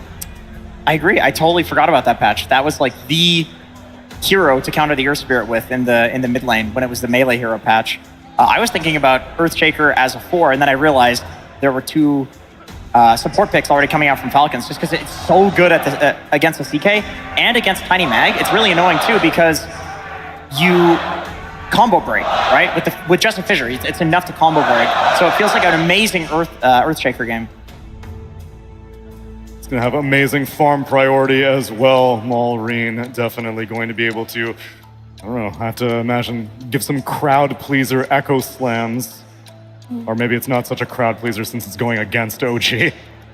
I'm just thinking about how this Earthshaker can potentially be threatened because this hero, when it gets items, very difficult to play against, especially if you're a melee hero lineup. For melee heroes, you're begging for an Earthshaker. But let's say OG supports rotate on it early on, or if they even bring in Whisper. Earthshaker, before he gets items, before his Ags or his Blink, he hates getting skewered back, right? But then again, if you're getting skewered back into 4 melee heroes, does that feel bad? I like that idea, actually. I think that like Team Spirit is a team that does this very well, where if they're playing against a mid laner that can't be killed with the 2 supports, they'll rotate the off laner. They'll rotate Collapsin. Obviously, this is a 2-time TI winning team. They do something right. I think that is actually what they should do on OG. I think that Magnus and Tiny should rotate to mid at some point and try to shut Malrine down because I don't think the supports can do it. I think they need the Tiny Mag. Purge, what you feeling? Yeah, it's going to be hard. Demonic Purge is going to be fantastic against him until he gets his items. Axe is going to make him survivable, but it's going to be a really good game. All right, Birmingham, this time I want your boos. Is this going to be the last game of the night? Then you want to go to a game 3? Let's get into it. Gareth and Lacoste, take it away for game number 2. Thank you so much, Tsunami. Let's get into it. I mean, here in Britain, we love a good hometown crowd, hometown player, and a good underdog story as well. OG a game down against the Falcons. A lot up against them, but this team fight lineup that they've built for themselves looks pretty strong. But Lacoste, Earthshaker last pick. There may be many Earths, but there is only one Earthshaker. He is the biggest hero at lands. He destroys people in lanes. Can OG defeat him? Oh man, I can't believe that they brought it up as a 24 pick and this one such a godly Earthshaker game. I think Effie kind of nailed it there, saying that we go a couple of patches back with the Blade Mail, with the Heart meta, and oh, what is that going on? What does that mean? Need a translator out here. Oh, we don't know, but what we do know is that Earthshaker should dominate this mid matchup, and I feel like they were trying to figure out how to stop these abilities that can displace you. These placement tools from OG, this is Tiny, this is Magnus as well. Earth Spirit can also kick you in, so they can basically kick you from tier 2 tower up to the tier 4 tower, not even kidding. Yeah, back into Fountain. So Vibrant, really good pick with the Winter's Curse, and also Earthshaker with just the Fissure block to stop that aggression when Magnus jumps in, when Tiny goes in, so they don't get the second round of spells. Yeah, yet again, Falcons, a lot of counter initiation tools here to try and deal with OG's aggression and their early moves. But this is the kind of lineup from OG, we've seen this from Team Spirit in the past. A lot of teams have tried to replicate it. Even if laning stage and mid-game goes poorly, these displacement tools when you are defending your base are incredibly strong and can halt the Falcons' moves up onto high ground. You also have Shadow Demon to set things up with the disruption, so if OG is defending the high ground, even with 15, 20k gold down, this lineup can still make a comeback. But let's see the mid lane. I think that's going to be the big one for me to watch, because Malrine, he's the most aggressive mid player. He's sitting at, 15 solo kills so far? So this guy is really good and starts to put up some pressure with the Enchant Totem. Yeah, he absolutely loves dominating his lanes through denies, and Earthshaker, one of the best heroes to do that. Already at 3 denies for Malrine, as BZM just says, screw creeps, I'm gonna hit you in the face. He's also gonna deny. In the lane. 2 denies on BZM. It's very hard to go against Enchant Totem, and this is also, you don't need a Fissure. You're gonna be putting Aftershock, putting multiple points into Enchant Totem so that you can easily out-CS him, out-harass him, playing into melee hero. Not an easy lane for BZM by any means. And then what about the carries? We talked about the team fight, the catch, the displacement. Weaver against Chaos Knight in this kind of game, is it troubling for Skitter against so much control? CK burst damage pretty big.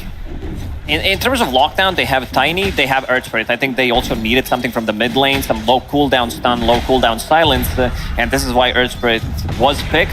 But Skeeter, he showed in the previous game what he can do when he's off to a really good start, and this time around, sitting at 7 CS already.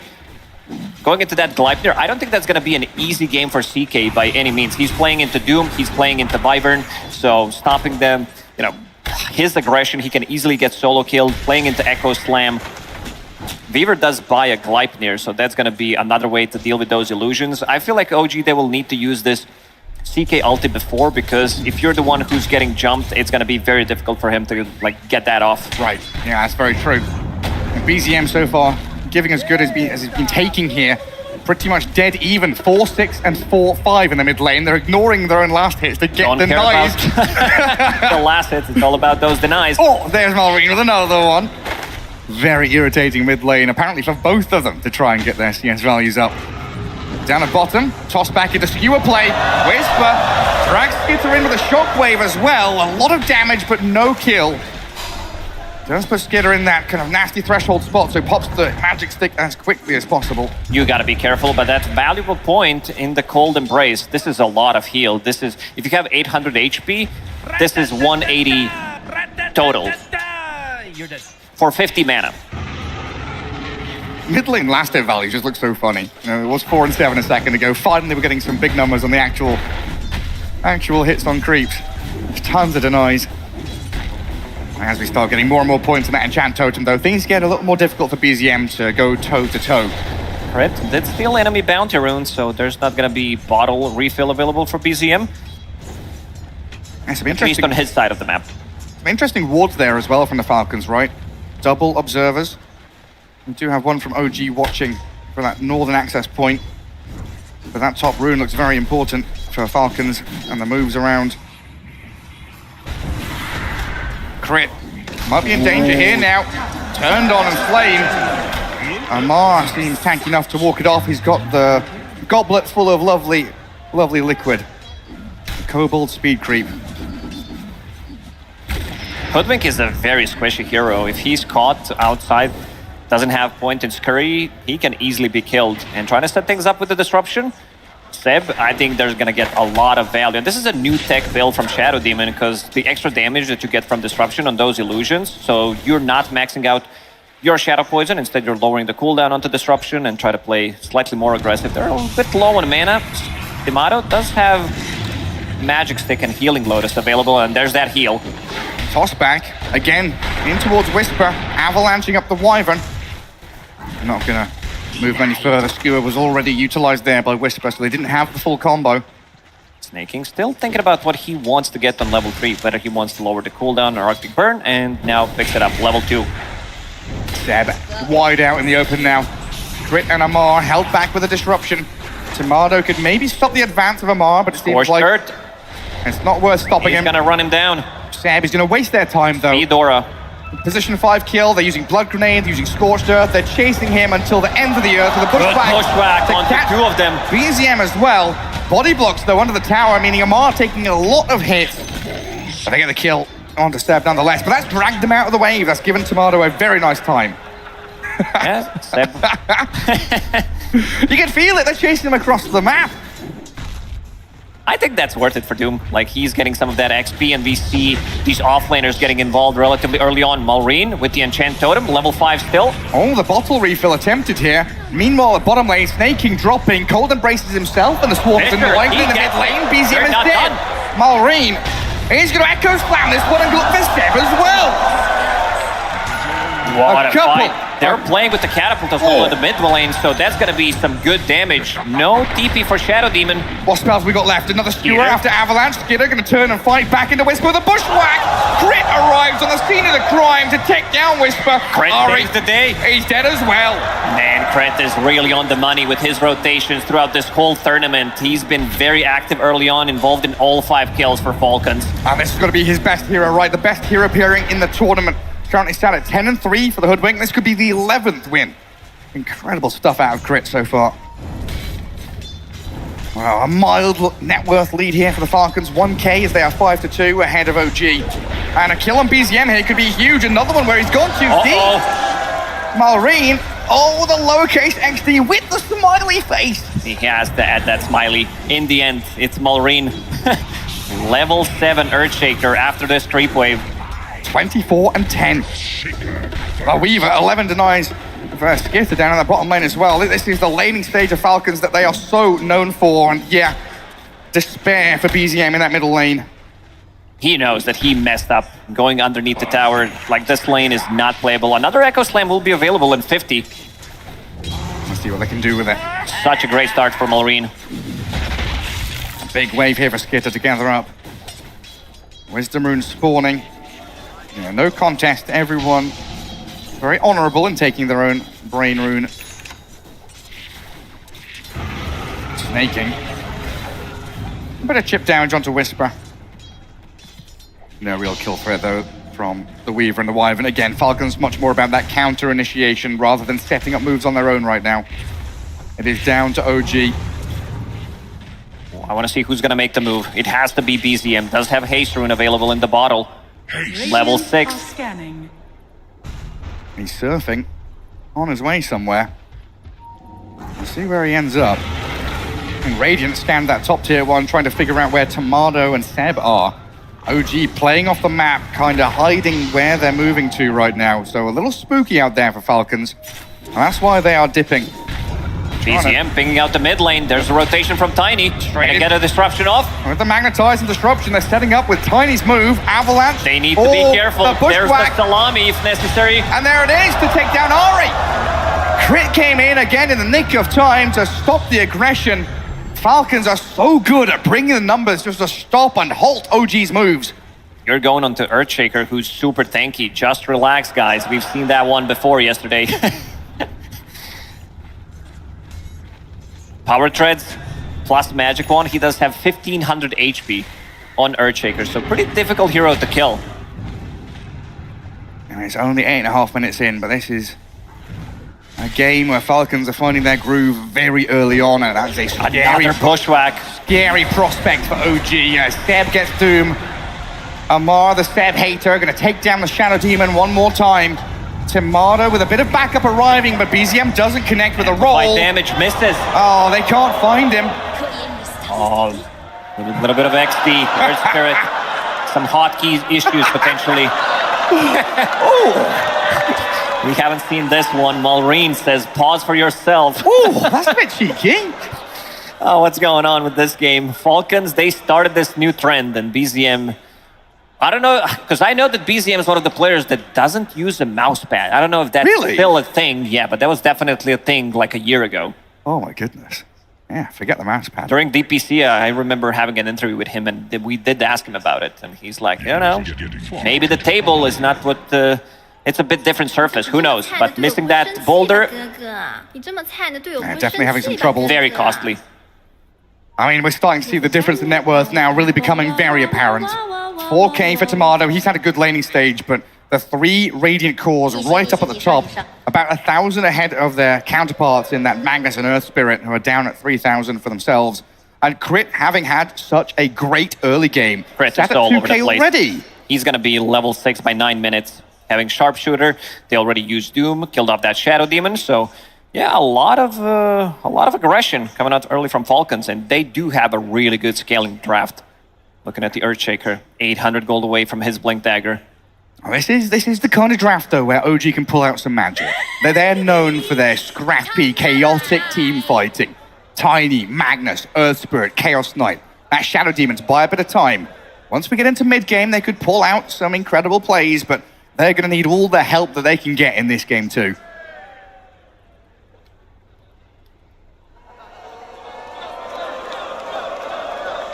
Get it down, your son. Hey! You got it. Good job. Yeah, 3K lead here as we finally get Seb back into the game. Dead for another 12 seconds. But what's the next big move for OG? They need to use BZM. Like, he needs to be active, and he's the one saying go, because right now, he needs to be setting things up. Tiny also not having that good of a game. When you're playing position 4 Tiny, you want to be active. Only having 7 last hits on Tiny, has no gold whatsoever, 9 minutes. So that Blink Dagger is going to be super delayed. He did make some stacks, so that he's going to get gold from it. But other than that, it's going to be very difficult to make the move. So he needs to play off this Earth Spirit and try to get something done on the map. And we're seeing Whisper not going for that double Wraithband Echo Saber greedy build. He knows how important this Magnus and the initiation tools are. Straight into the Blink for Whisper. Crit playing back up top with Amar. OG again just trying to hide off the map, playing fog, not show themselves and maybe make a move. They could surprise the Falcons. Malrine, what is he? 500 gold away from that first big item. They're gonna think twice before going on him one more time. If they bring 3 heroes, you could see how OG were scared, so they immediately split up, and he's not too afraid to use Echo Slam onto one just to secure the kill. All right, just look at that mid diff. Level 6 on Earth Spirit, level 9 on Malrine. Massive difference. Snaking, tucking himself down in that bottom lane. Always looking to protect Snaking. And Crit roaming around, you said it. You know, he's everywhere and nowhere. The Hoodwink just comes out of the woodwork, throws a bushwhack at you, and suddenly your team fight's over. He has been spot on every single game he's been on, this little squirrel. Pretty cool little observer board there. Not on top of the column on the spire, but just to the left of it from the Falcons, watching around that bottom rune spot. There's the move. BZM still thinking about finding something, but Falcons, they are a very difficult team to gank. Their map awareness is really through the roof. Yeah, it seems like it's sit back and farm, get your Blade Mail on BZM, get your Blink onto Whisper, and maybe we actually see Falcons to be the ones to make the first move. There's that Blink. Straight onto the Shadow Demon, easy as you like to take down Seb again. He pops a pretty full wand, but it is inevitable. He will perish. Malrine was thinking about maybe using the Echo Slam, but does not want to commit, so we'll have that available. Good thing for OG is that Tomato's having a good farm. He's farming up level 8 on CK, Armlet just about to be finished, and then this is a new tech on CK. Instead of going for Echo Saber, you do go for Orchid, so you can be the one controlling, pretty much playing like a Naga Siren, I would say. Yeah, I mean, we saw it from Gaming Gladiators, right? They went on that pretty long streak, 13 wins in a row as Whisper just about gets away from the bushwhack, but Malrine's in with the chain stuff. He faked it. They save him up with the disruption. Now Malrine stuck in behind enemy lines as Whisper and Ari, joined by Tomato, trying to catch up to him. Throwing the tree in the shockwave, poison as well, but Malrine looks like he's out of there with another blink ready. Curse not available. He needs 1 CS. Tomato with the TP rotation. They need to find something. While all this is happening, Amar in the top lanes, like, guys, keep them busy. I'm about to finish off my Shiva's Guard in the next minute or two. I mean, what's he at now? 5.5k? Amar the farmer just picking up everything in that top lane. He's got backup arriving as well. Both supports going to help him out to shove that tier 1. Desperate times call for desperate measures. A good roll in from BZM. Shield rune. Catching up onto Malrine. He's got Echo Slam here, so you've got to be a little wary of your positioning and what you're doing, because he'll turn, but he'll die. Great pick off here as a roll in bypasses that disruption straight onto Snaking. BZM keeps the Magnetize going to get the second kill, it looks like, for OG.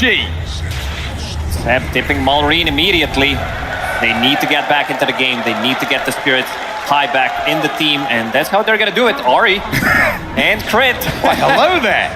Who's inside the Roshan pit? Oh, he gets away. I think they'll know there's high ground vision because Amar lifted his hands to try and throw the Doom. Now he chucks it at him. Ari dead to rights, but maybe. Nah, they're not going to follow through and get a secondary kill. Just leave Tiny to die. No reaction from OG. Cancel the TP. Let him fall. OG, they did manage to stabilize a little bit, getting this big kill onto Earthshaker. He did use Echo Slam in the previous fight, so will not have it available. It's all about stacking. You have Empower, you have a Shadow Demon, so you can easily, stack and clear those stacks on top of it. Whisper, getting close to his first item. Oh, he's got to make use of that.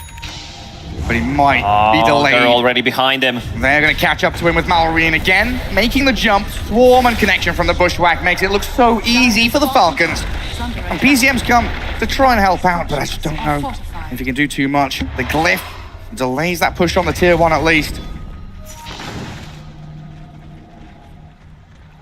Radiant are scanning. Oh, hang on. Scan. 14th minute. OG bringing the numbers. Crit All dodges. misses. roll does not land. Now Malrine is on top of Ari. A Tiny moving forward, trying to connect onto Skitter there, but Malrine half HP, trying to turn and fight back, but he's actually being caught out by Reality Rift, and damage from OG takes him down again. With the Blade Mail, getting those kills. Amar in the top lane, Doom off cooldown in another 50 seconds. D'Amato, he's been playing off the map for quite some time. He wants to finish off that Orchid, so... I'm alone, bro, he says. Let's see if Amar decides to go for it. He's going. Come at me. Amar the Seb hater. He's going to self-destruct on Seb here, but surrounded by Crit. Oh no, Hoodwink. And Amar's Doom to bring him down. A dominating Doom now up in his top lane. But yeah, you're mentioning Tomato, top of the net worth. Or was for a little bit until Doom gets that kill. OG have kind of shifted their infrastructure, right, to give Tomato a much better game compared to game one. Yeah, he's almost the one with the most farm. Kind of difficult to deal with Amar. He's having a pretty free game. 4 kills, 0 deaths on him. Shiva's guard, 15 minutes. This has to be one of the fastest Shivas we've seen so far at the tournament. Oh, it's incredibly speedy. Recipe coming out on that courier. And that's the moment it matters, right? When it hits your inventory. 15 minutes, 18 seconds. You were right, look at that. 6 minutes 40, faster than patch average. Every single time Scorched Earth is off cooldown, Amar starts to use it, continues to farm up. Nice bait from Seb. Where's the ult chat? That's not me, bro. Just a tiny illusion. Radiant are standing. It's Whisper time now, surely. This is where they have to unlock their potential, OG. The Stewer backs. Dr. Evil was talking about it on the panel, and he knows all about these kind of things. Connected. Immediately, Skeeter tries to go away. He knows that something's cooking. Radiant structures are It's a pretty nice time to coincide your items as well as OG. 16 minutes in, getting some pretty big pick-off items. Maybe they can find somebody. Another fast grab there for Tomato. And Skitter, he spent his Yakuchi. Oh, he doesn't know. They get spotted. The blink RP with the spark on top. They're going to pick down the Weaver, easy as you like. Great kill for OG.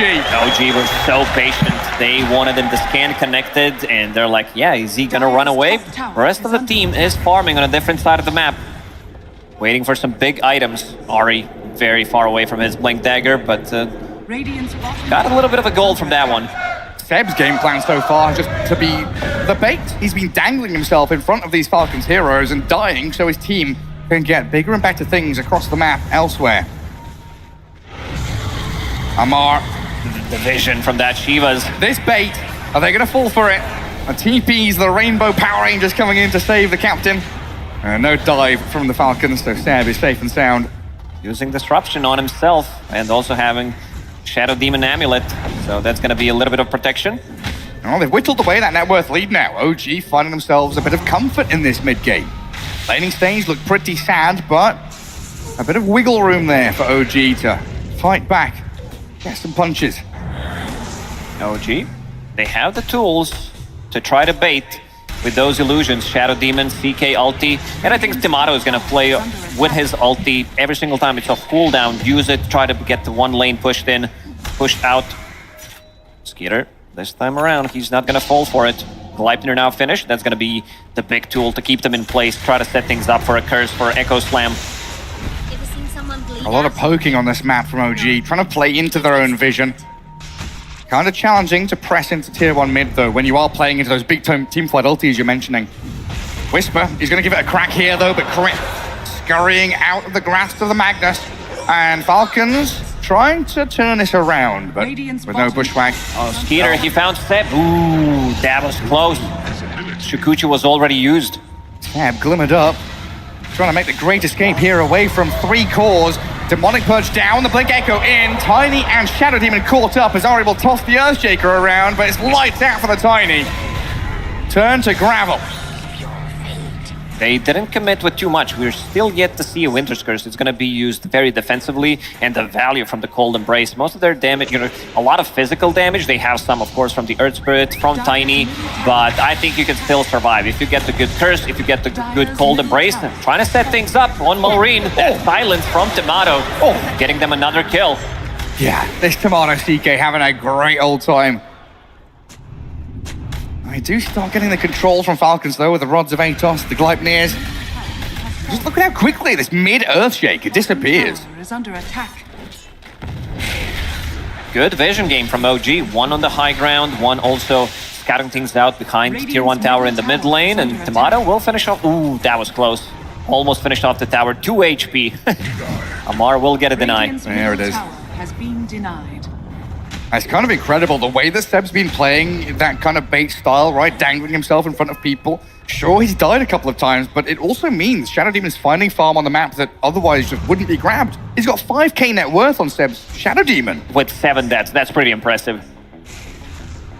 The gold you're getting with Shadow Demon is you are pushing out the lanes with the disruption illusions. You're the hero that stacks the most in the game. Ari is the one who's kind of suffering. He needs to get that Blink Dagger online. Skitter putting this Gleipnir to good use onto the Magnus. Amar and Kritner here to clean it up as well, while in the mid lane, BZM with Ari finding the kill on Snaking. Jump from Malrine though, going to catch out the Earth Spirit. They're on top of this cliff having a battle 1v1, but the roll back down to low ground. Road of Atos. Didn't connect on time. Crit has been involved in all 16 kills. He's a menace. That one is. On the scroll whenever he plays it. Oh, no more. Our favorite scoreline, 4-0-4. Death not found on the Doom. Shivers blink. So much farm on him. Now, these answers for the Chaos Knight, the Blink Echo, the Winter's Curse, OG have ways to play around it, right? Guard. They need to be able to jump the backlines. They need to kill off Wyvern, which they did in the previous one, but they also have a lot of explosive damage. 1-2 man RPs, they can also isolate the heroes. So I don't know if Wyvern's gonna get the value out of the curse. What you want to do, one of the reasons why they picked it, is you blink in, you play off skewer, and then the curse needs to come. Or when they group around the RP, and there's the Blink Dagger finally. Radiant's middle tower is under attack. See what it can get done with it. Snaking needs to keep the distance. Yes. Glimmer, Blink, Ether Lens. Just try and keep yourself as far as possible. Middle tower is under attack. Pretty much every core in this game is going to need BKB with the amount of magic damage that's coming out from these players as well. As we get into, the jump. Big jump. Ari's found his Blink man. reveal. Yet again, marking the Earthshaker. In comes BZM with the damage with the cold. The Winter's Curse, going to hold him back. Oh, the cold embrace might come. Malrine, there it is. Just in time to heal him up. Ari will toss him forward. The Magnetize going. They get the trade at least. BZM and Ari traded out as Whisper. Blink RP. onto one. Into this There's the silence. They've got the Orchid. They've got him. What an execution from OG. And now the follow-through. Snaking's in some serious trouble. This is a great move from OG. Yes, they lose Ari and BZM, but massive core kills. It's all about those displacement tools. We did mention if you have Tiny, you have Magnus. Winter Wyvern will not be able to get those cold embraces off, and he was waiting for a really long time. Maybe if he used it slightly earlier, the damage, wouldn't be there. Maybe the Tiny would not be able to kill him off instantly. And this is also a fight where there was no crit, so one of the few ones. Yeah, I think he was holding it so Malrine could wand first or something like that, just to try and get the most heal out of it, but I think you're right. Needed that additional bit of heal.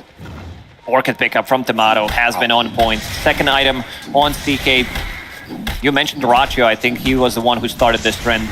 Yeah, they went on a massive streak until this tournament. The 13 or 14 games in a row, they were dominating with CK. Had a few losses in the group stage. Of course, no longer here. But Tomato showing how strong this hero can be. Radiant's top tower is under attack. And he knows exactly what he wants down the line as well. Full itemization queued up already. Amar. Gonna be the first point of contact. Ari yet again finding his man to skewer them back with Whisper. Magnus drags the Doom back in towards Tomato. And they're making sure Tomato is like thousands of range away from the Winter Wyvern or the Earthshaker by dragging heroes into him. OG, they are finding these openings. BZM, he's in again. He's very deep here though, isn't he? With the blade Malrine belt. and Skitter. Are they running? Falcons are afraid. They're running for the hills, running for the trees. Snaking surrounded. Skitter always being caught. Clipped by the avalanche and toss.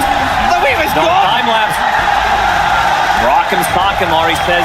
They can't fight right now. They're finding them. Can't read you guys. You still hear Seb says. Where's all the check on Falcons. No pause, however. No one fixing the hotkeys, and BZM big smiles after that one. He found his place in the game after having a pretty atrocious start. This is where that momentum builds. This is where the is crowd loving it. gets behind OG. It's always about that underdog story. And look at the builds. CK, Earth Spirit, one Kaya Sanj, one SNY. So they have that status resistance available. Great against Curse, great against this Earthshaker. So with that, he needs to like use his abilities immediately. You might be able to break the combo if he's not fast enough. A couple of Aghanim Scepters now as well on both teams. Malrine showing off his. We've got one for Whisper as well. So this Horn Toss will come into play as BZM is hunting. He's looking for anybody on the map, but he cannot find Crit. A dire scan. Might just be connected. Whisper straight in from the right-hand side. Poor little squirrel obliterated. And the perfect timing. Instead, immediately pinging out Roche. It's going to go through the gates. So they definitely have the damage. With this Orchid, they have Sustain, Chaos Strike, Empower. Tomato doing quite a lot of work in this second game. I mean, he's top of the net worth by miles now. 18 grand. Sand in the Astra done. A gem for Seb as well, so going to remove. There he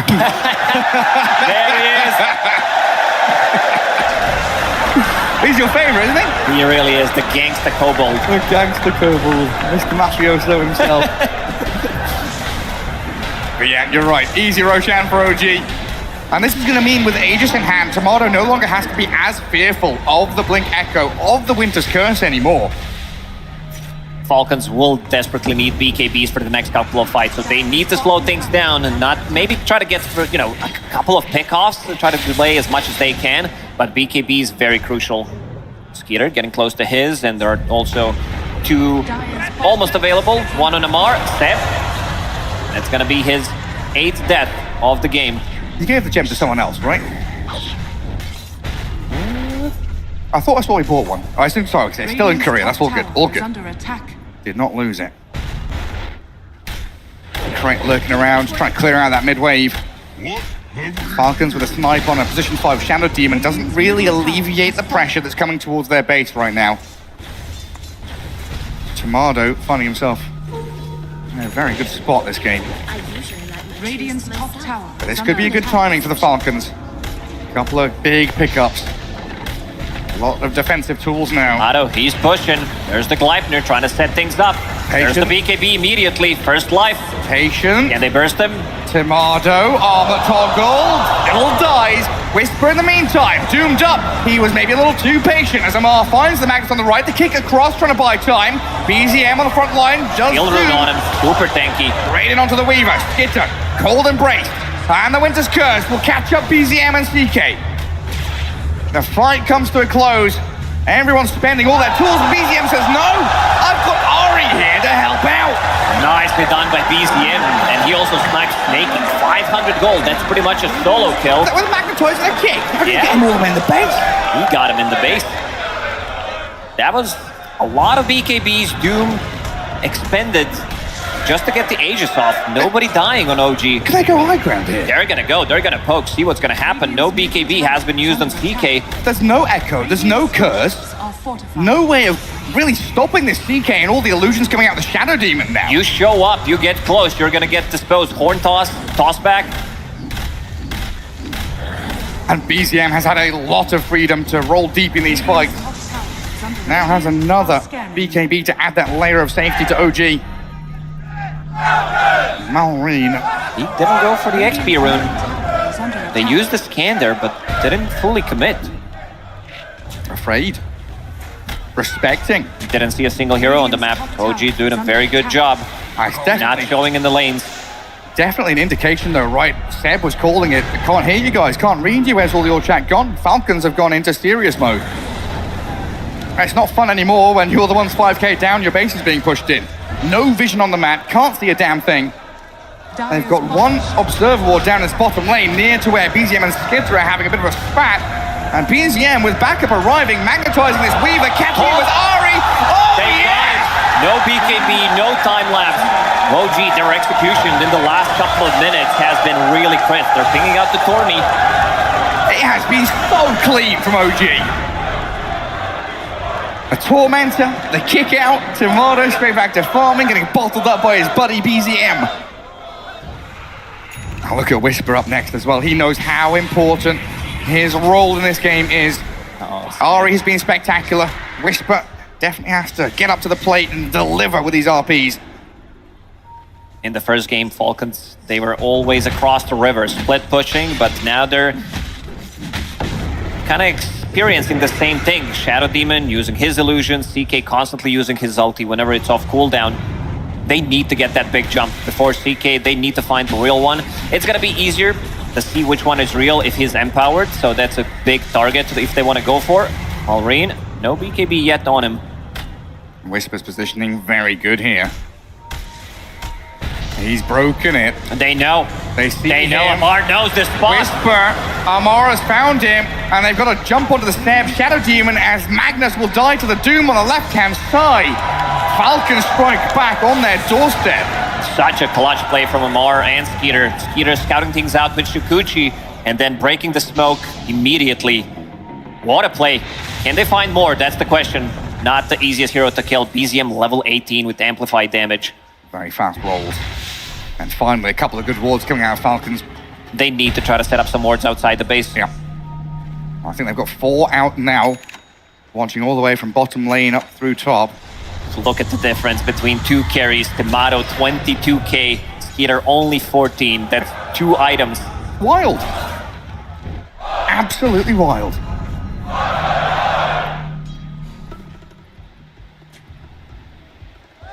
BZM tucked in behind his tier 2. Felt something coming. Oh, money, money, money. Crit will steal one. Probably going to lose his life for it here with a toss forward. BZM sent straight into the squirrel. Left, right, crit. Serpentine trying to dodge. Not Nice to back the ball. high ground, but here comes Tomato, the big bad man. We're on the horse. Will slice him down.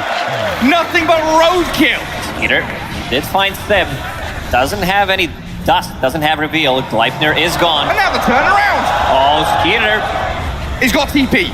He's used his BKB. BZM's on his tail though, the Weaver's in trouble. Skeeter trying to Shukuchi away. Another toss forward and another roll. Oh, they've got him. In with a horn toss, down with a Weaver. Nice try anyway. With the well in the chat. Hey, they're calling old man. Years. He's bringing the old man memes out now. The leak speak from Seb. Ooh, that one's got a sting. Ooh, only 1 TI after all. The 2-time TI winner. 2 is more than 1 still. He's on fire tonight, is Seb. Under attack. They're not Ari. done. Ari found another one. It is non-stop. They'll force the BKB out of Amar, but he will get home safely. And no, there's high ground vision there. Amar immediately pinging it out. 8k gold lead now for OG. All the ultis ready for Falcons, but no BKBs. Exact same situation as game 1, where OG were using BKBs defensively to try and escape. So it made it much harder for them to move out of their base. This lad. Ari in a good spot. He is They're such picking up the same spot a again. sneaky, Amar. Chivas will sneaky find him. devil. He's going to be found this time. Ari scouted and found by the Falcons, but again, it's a pick off on the doorstep of the Radiant base. And OG are ready to fight again. Oh, Malrine will jump in, bounce out, Whisper Ari might rooted need by to the buy Gleipnir. here. If they find an opening, Ari ready to buy, but only tier 2 tower, doesn't have a tier 1 to TP to. No hard committal from anyone, just Fishers being thrown, long range poke. Malrine tried with a jump forward as Skitter moves in. BKB's out of the Orchid. BZM misses the roll. Malrine and Amar playing that right-hand side of the fight. Scary for Tomato to commit though. He doesn't see snaking whatsoever. Tomato is massive, level 20 CK, so has that talent. Reality Rift goes through spell immunity. They're just blocking creep waves now. That isn't even changed, it's a debuff immunity now. Try and hold back the creeps as OG approach the base again. All those illusions on the Radiant's minimap, middle tower is under attack. cutting creep waves. CK Courier there could have easily fallen. Amar is going to doom out Ari here. BKB TP again. Yeah, identical. It's just deja vu from game 1, but the roles are reversed. The tables have turned. Dire are scanning. Hang on. Hang on. They know. He has They no know. BKB. That's a good roll. Moving in. The time lapse back. Oh, the overlap. Banish on the Orchid, but the roll and the gonna get him. connection takes him out. Skinner dead again. This Orchid and Earthspirit pick, they've been on his ass throughout the whole game. He was telling them to look for the lags up their ass. Now they're on his ass. Crit with the double Gleipnir. It's a lot of damage, but the Squirrel is squishy. Splat. OG playing the map so quickly, going through the gates immediately after finding a kill in the bottom lane, straight to the top lane. BZM also thinking about going on Malrine. He does have BKB. I mean, but you gotta be aware of Magnus. He's the only one who can stop a BKB DP. That is a rare and incredible chat line, honestly, from ROTK and Burning, because that has been the game the past 20 minutes. Individual heroes from Falcons getting picked off and caught. Is that a Falcons hero in the bubble, or is that's just the CK? It's CK. Okay. No, that's not the CK. Who's in the bubble then? We don't know. We don't know. Oh, An there illusion. it is. Another illusion of an illusion.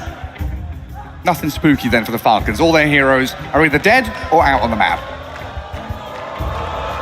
Oh, he's going for it. Oh, he's going for it. He's got it. He's got it. Hey! Cup one head as well. If Falcons gonna make a comeback in this game, drinks for the whole arena on Gary's tab. He's got dual wielding pipe. What, madman? Oh, he can't handle that. That's Never all right. mind. One and done. That's fine. Look after yourself first. They soft push though from OG, forcing the glyph out of the Falcons as they'll steal the Tormentor on that left-hand side. Malrine trying this, high-level sneaky play to farm back in behind OG, but has to come back to defend his base. Haven't seen much from Winter Wyvern in this one. Picked only once. Radiant's top tower Lost. has fallen. Doesn't look too good for him in this game either. It's been a tough one for Snaking. It's been very well played by OG. Very long distant initiation, not getting caught by the Winter's Curse, except that one fight up near top. And Falcons, they've got to try and match the tempo here. They have been lagging behind, and a 10k lead has emerged from OG. Even though the kill score is dead even, the map play has been much better. They know something's cooking. They know they're smoked. Just revealed themselves. Amar ate a creep, immediately disappeared. OG saw it on the map. Skidder showed on the CK illusions, but they found BZM. Can they control him up with a Doom? The save is there with a disruption and a step. Trying to buy a little bit more time. Into the back lines. Amar trying to chase up Malrine the is on BZM top of here. him. Malrine struggling to stick on a target, but they've got the lockdown onto Seb as the Echo Slam does very little. Tomato with his BKB standing and fighting. Oh! He's too strong. Hey! The Weaver's gone! And Ari's on the tail of this Earthshaker yet again. Tomato's there. Tomato having a perfect game, and again, same spot, they get some kills. Roshan did respawn, so that's Aegis. Pretty difficult fight. Yet to see a big curse coming out from Snaking in this one. Another 2 core kills into Roshan. Easy peasy for OG in game 2. With that status resistance, Doom doesn't last long enough, then he pops Disruption, buys almost 3 full seconds from it. And he doesn't even die. He's super tanky. 4,000 HP on Earth Spirit with status resistance, with Blade Mail. I mean, this is also not easy, right? OG are making it look easy. Is under attack. They are playing out of their absolute minds right now. Seb has been a monster throughout this game. Amar's Doom started off great. Still top of the net worth on his team at 21k. But very soon could be meeting his maker. Oh, look at CK, 30,000, almost double the net worth of Skeeter right now. He's huge. He's got some pretty cool items queued up next as well on Tomato. Looking for that late game, funky plays. They need to control Tomato with these Fissures. Also, Shard is, I believe, available on Shaker. Yes, so he can use the Enchant Totem, but they need to play around that Fissure. Try to control CK, because he blinks onto a target, he immediately kills it. And it's just this pressure building again. Steam coming to a head here for OG with Aegis and Cheese in hand. Everybody's so tanky on OG. Magnus 2.7k. Tiny does have 3,000 HP. Then you have Earth Spirit with 4 and CK with 4,000. I mean, yeah, they go on Seb and they spend a bunch of spells and kill him, and Seb is there clapping, going, "Congratis, you killed a Pos 5 Shadow Demon." And this is the kind of situation where you have to be so careful as Falcons. There's Blink, Horn Toss, Skewer. There's Blink, Toss Back. Ari's looking for that positioning. Look at where BZM is. He wants to get a good roll. And Tomato taking a bit of damage here, though. Aegis still in hand. And Hart will regen him back up nicely. Send the illusions forth. Doing that chip damage safely. Doom committing, has Refresher Orb in his backpack, so they know what he's gonna go for. I think they could potentially try to kill him one time with Doom. He doesn't get that regen from Hart, he doesn't get regen from CK. When I say CK, I mean Chaos Strike. Yeah. All about holding your base here as the Falcons hold on to buybacks. They've got a fair few of them right now. Illusions, slow push from OG. I mean, this counter for the Doom on the CK is going to be absolutely incredible for Tomato. Timeless Relic for the Earth Spirit. Incredible neutral item to grab. The Wind Waker on the Chaos Knight, because you can use items during Doom to dodge some of that damage. Can't really go for Tomato with Amar's Doom anymore. And you're just losing a lane of barracks here slowly but surely. Wind Waker on CK, that might be the first one ever. Yeah, I've not seen it, but it's a great answer for the Doom. BZM trying to play that tree line down south, also rolling around back and forth as the rest of OG whittling down the barracks in that bottom lane. Apparently, it's a new record. There we go, 2 matches. Has been done before, but very rare. Somebody bought it, probably against Puck. Puck with level 25 talent, that's the only way you can, get out with the Aghanim Scepter. It gets pretty annoying, and they blink out. Still holding the Aegis for almost full 2 minutes. Yeah, Falcons just relinquishing control of that bottom lane right now. OG take their first lane of barracks fully. Through the back door. And now the game becomes quite simple for them.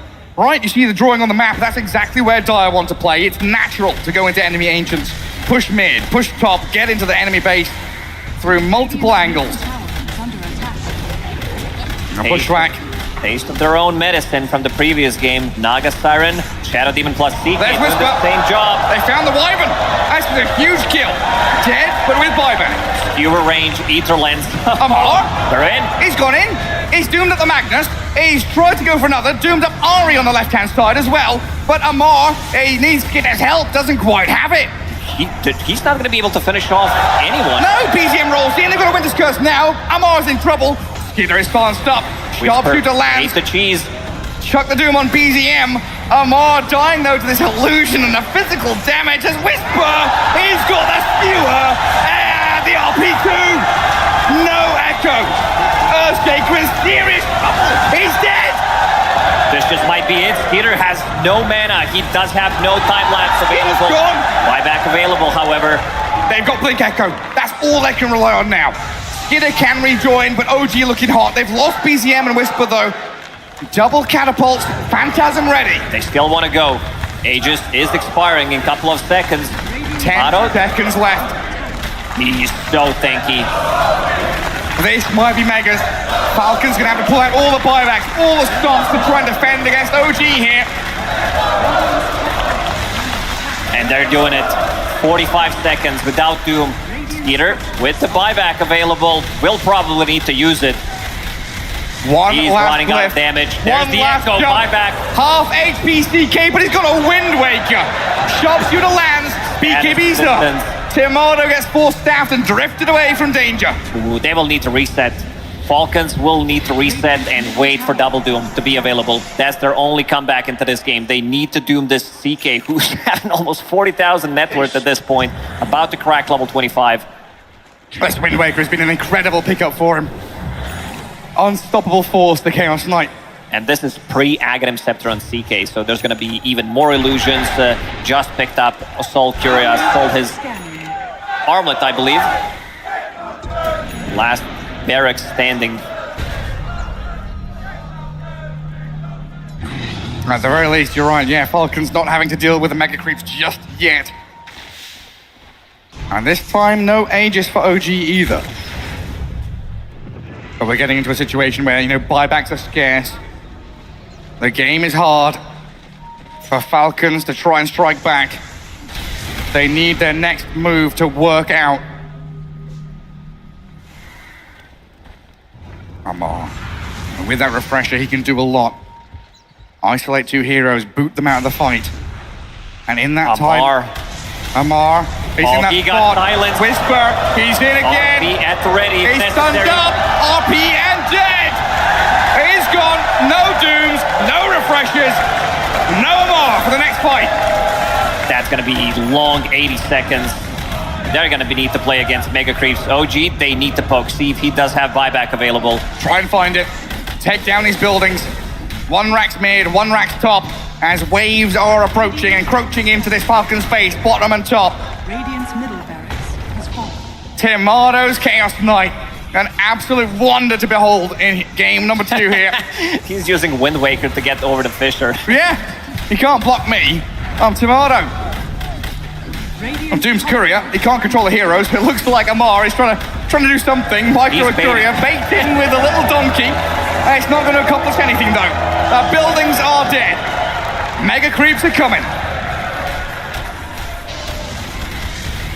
OG on the verge here. They have Falcons. no displacement tools. 30 seconds without Doom. They definitely need him. They need that double Doom to go off. Here comes Whisper. Nope.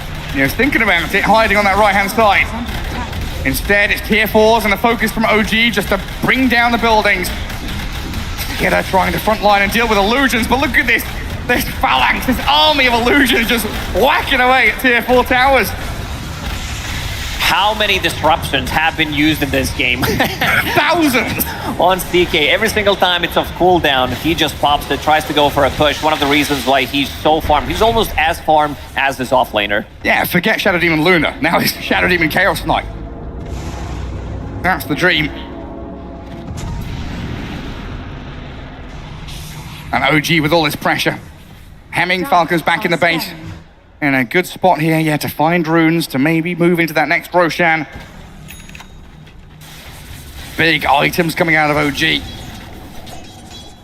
And Falcons, what are they? They are 3 or 4 minutes away from buybacks on several heroes. Crit might have one for the next fight, but I don't believe anybody else will. They need damage. They need any kind of damage they can. Skeeter, he's trying to buy Daedalus, but can't really use the courier.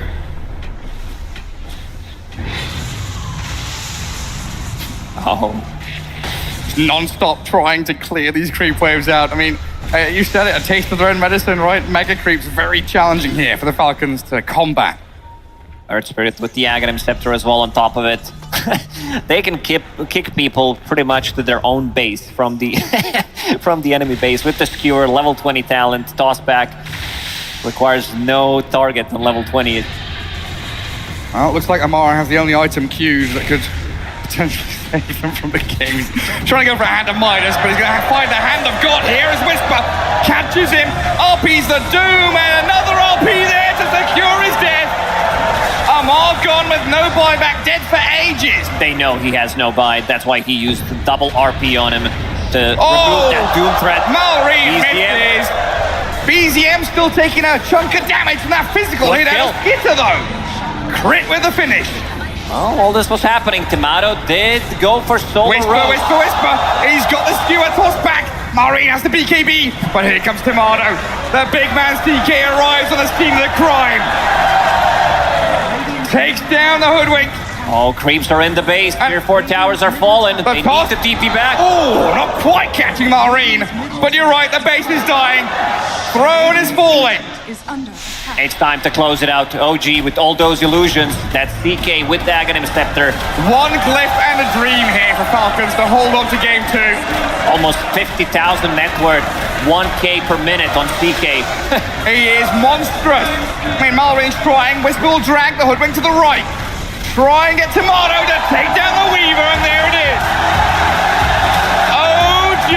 That's what we wanted to see going to game 3 here. BZM, after having a pretty atrocious start, manages to come back into the game. Tomato with the perfect game on this CK. We saw both carries game 1, Skeeter not dying a single time, and now Tomato doing the same thing. Complete domination in the second game.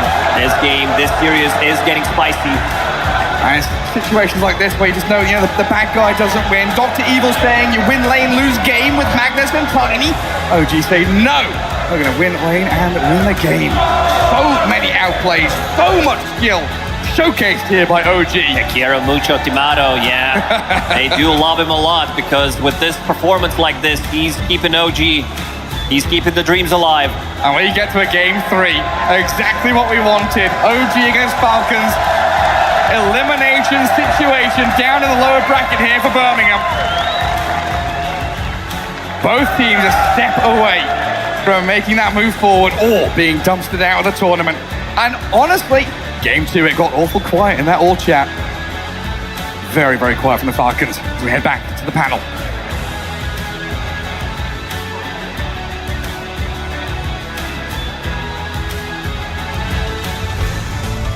Things may have been a little bit quiet, but this is one of the loudest games I've ever seen in terms of text chat. My goodness, this is what I was begging for. Skitter's out here saying like, oh, whenever I'm on boring Tundra, everyone's saying that I'm not doing anything interesting. Then I'm on Falcons, where all my teammates are all chatting and everyone's complaining. Make up your mind. Let me tell you, in an arena, there's nothing more that gets the blood pumping than these two teams actually talking it out. Purge, maybe the gameplay also should do some of the talking as well, though. It's definitely a mix of both. I mean, it felt to me like Falcons has been riding this high of winning tournament after tournament. ATF has been always ready to throw it down with his words, but they encountered the true master. It's that he's been voice lining and all chatting for a long time, and I'm happy for him personally. I think he enjoyed the all chat more than he did winning the game. For sure. I mean, seeing that humbling experience for Falcons had to be satisfying, but OG, I mean, they came back in a huge way. It looked so difficult for them draft-wise, but Tomato with that Orchid, with all of that net worth put on him while mid was failing, while the offlane was failing, no, he shows up in a big way, getting kill after kill on the Weaver when they needed it the most. He was playing against a lot of hard counters as well. Like, arguably every one of the heroes on the enemy team kind of do very well against the CK. But you could see at the end there, when he microed the illusions around the throne so that they were all like equally spread out, like that was awesome. And there's so many things about that game that, I don't know, I'm looking at you like you can respond to me. There's so many things about that game that were just so fucking cool from OG. Like the balls to pick the mid Earth Spirit, knowing that the counter pick can come out, just all inning on the poke, right? The team that popularized this like poke meta is Falcons, where they poke your BKB, they force staff away, they wait for the perfect opportunity to fight. OG all in on that. All of their heroes were just like, see if we can get a good skewer back, see if we can get Earth Spirit jumping on the back lines, like just looking for the right opportunity. If the first like 10 to 20 minutes of that game don't go very well for OG, they get stomped. Like that was such a high risk, high reward draft from them, and that's awesome. That is so in the OG spirit. But it didn't go well for them, right? They suffered so much, especially on that mid lane. That Earth Spirit got shut down. It doesn't just matter. Died over and Just over rotate. again. But all you need is just one player on your team feeling themselves, and you could see the rest of OG start feeling themselves as well. They are such a momentum-based team. The second they got a few kills on the CK, guess what? BZM was diving the back lines, just freely getting kills everywhere. Tiny was finding the tall stacks. Whisper was finding the skewer backs. And to watch that happen was just really, really fun, I have to say. They did the play. The Magnus rotated towards mid. I thought it was going to be the Tiny Mag going mid, but it was actually Tomato that went mid to pair with the Magnus to kill the Earthshaker. And then Malorine ended up like bottom net worth out of all of the cores in that game. In a game where he's last picked as a Grandmaster. Like that's spooky, man. To get all these pokes, to get all these repositionings, though, you gotta see them. So let's take a look at our Kadia ward of the game. Purge, what did you select? So this is the most impactful part of the game, I think. Morale was all-time low here on OG. They were like desperate to get kills. They ended up getting Winner's Cursed here, which set up this combo with the Echo Slam and the right click. They did end up killing the Earthshaker here, but after this, what ends up happening is Falcons need to retreat from the fight. And there's a ward to the east a little bit here, scouting their retreat path. They knew they weren't juking to the right, and that allows Whisper to set up this great RP skewer, which started getting CK online.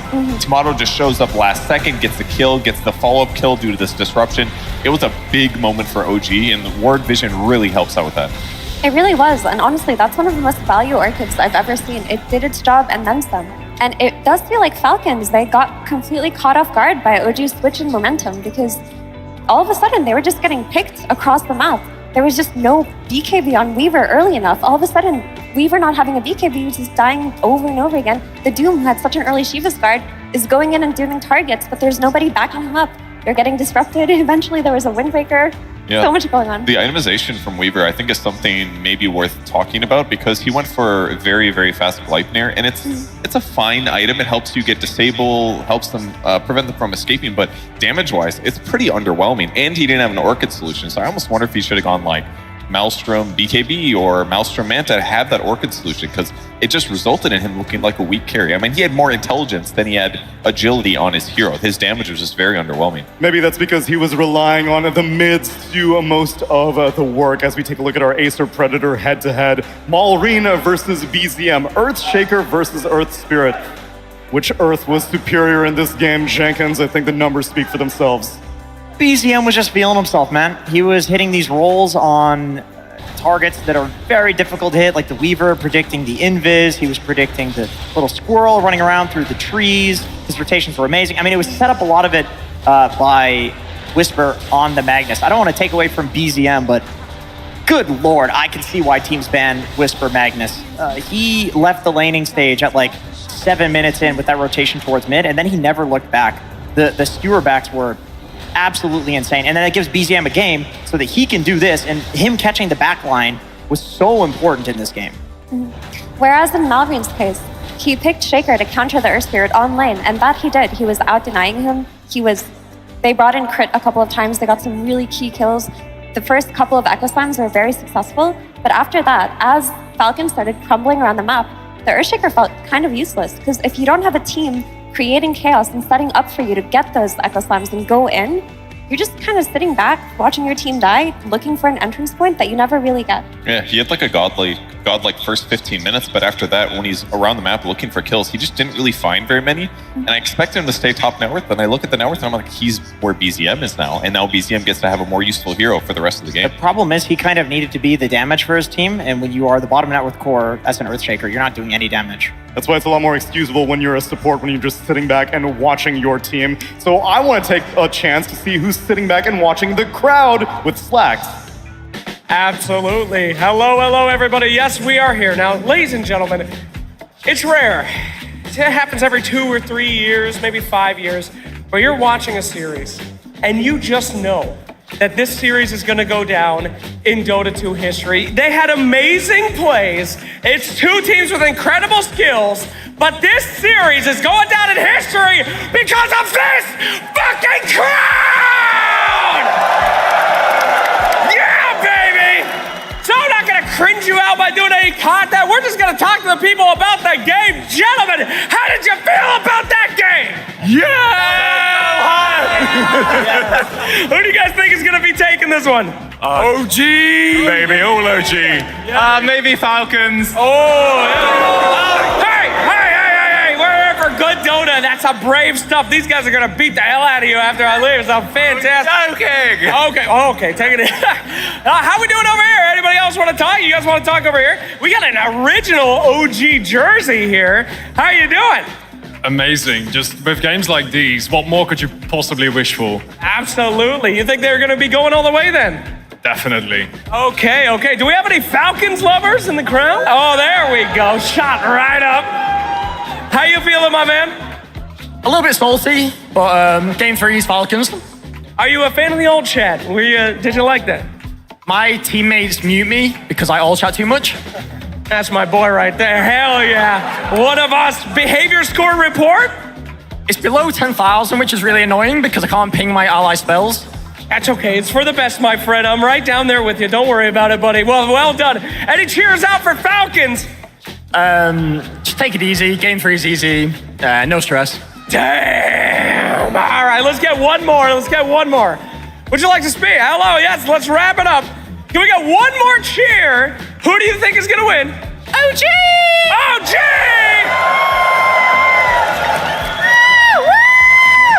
Well, the crowd is certainly divided, but I know one thing that we can all agree on. The next match will be absolutely fantastic. So let's get ready for that match and send it right back to you at the panel. Thank you very much, Flaxman. I don't want to take any more of your time either, so let's go to a break. And when we return, the last game of the night, Falcons are taking on OG in game number 3.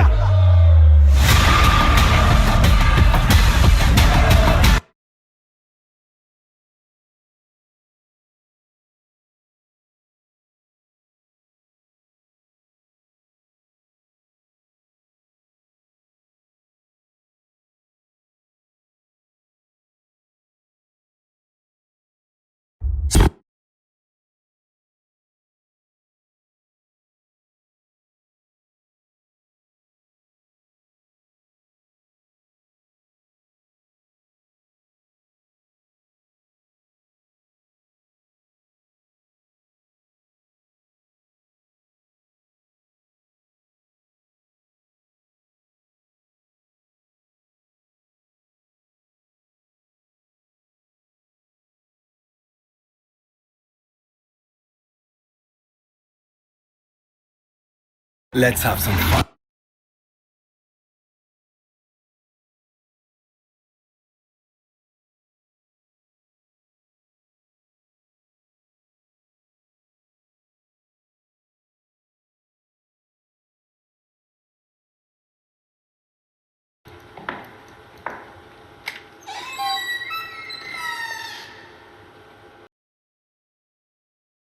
Disruptions, ready to buy some time. That few extra seconds can mean a world of a difference. Yeah, they kited it really well with the glimmers and forces as well. Honestly, like it was so difficult for Amar to chase a hero down. I mean, I guess that's, always an issue when you're behind a net worth and you're playing against these very strong skirmish heroes. I would be very shocked if Falcons does not ban Magnus here. I don't see them wanting to play against that a second time.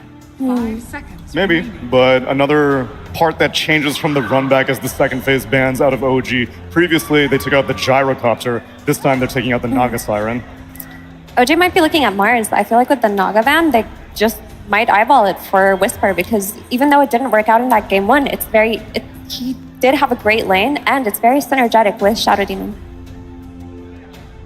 It's like a double run back then, because they're like, okay, we'll do either the game 2 draft or the game 1 draft that we would have beat you with if you didn't have Naga Siren. That is true. I mean, you were saying that you like a run back because you get to look back and see what the problems were. It wasn't Hoodwink. It wasn't Hoodwink. So then what? Was it the mid laners? Was that what the issue came down to, the Shaker? No, the issue was that they just fell apart, honestly. They didn't get an early enough BKB on the Weaver, who had a great lane, and they underestimated the power of this Chaos Knight. It just completely popped off. Yeah, totally agree with that. And they could solve that either by maybe picking a different carry or by Skeeter just itemizing more towards defense than damage. If you have the same game, but he doesn't die to the CK Orchid plays, then it's a completely different game. He stays ahead in itemization. He's the person that can help deal with the CK if they do catch him. I realize the irony in me saying this, but they just tiny magged here. It's open. It went really well. They have the exact same draft. Again, it's pretty much the exact same draft. They played to poke. It worked. Are you okay with it without having the CK? Because Falcons do ban it out now. Yes, I think so. I think the CK, I think Tomato just played extremely well. They were looking for a hero that could kill the Weaver. They picked the CK. I think there's other options. Tomato's just very comfortable on the CK. This time around, the Gyro is still left in the pool for Falcons. That hero constantly gets banned out against them. It was banned out in the last 2 games, I believe, so that could be something that OG have to consider here. He's just saying, pick it for me again. I mean, why the hell not? I mean, the game's going to be interesting no matter what, I can tell you that much. So that means that Ari gets to have a little more fun because they were making magic in that lane. Yeah, they were. So this is where Falcons did the Winter Wyvern and the Weaver picks. So if they want to run all of it back, it's still available. But at this point, the Winter Wyvern won't be as much of a surprise. Okay, here is I'd where swap that out. I really think Rubik is the #1 counter to Tiny Mag. They're gonna go for a Veno. Okay. I mean, Veno is super punishable in the lane by Tiny Mag. This is one of the easier heroes to skewer back. But it goes the other way around too, because if Veno isn't getting caught out, it's a very hard lane for Tiny to play into, because with the addition of this Gyro that we talked about earlier, if a hero gets scaled, if Tiny in particular gets scaled, that's a lot of magic damage coming out of this lane. Like, this Gyro is not a hero that, if it gets tossed back, it's helpless. No, you're right. It's going to be a very volatile lane. Like, if Veno and Gyro can get ahead, they can definitely catch out and kill the Tiny. Although Gyro is very easy to kill in the tower skewer, though, I will say, and he is a low-range hero.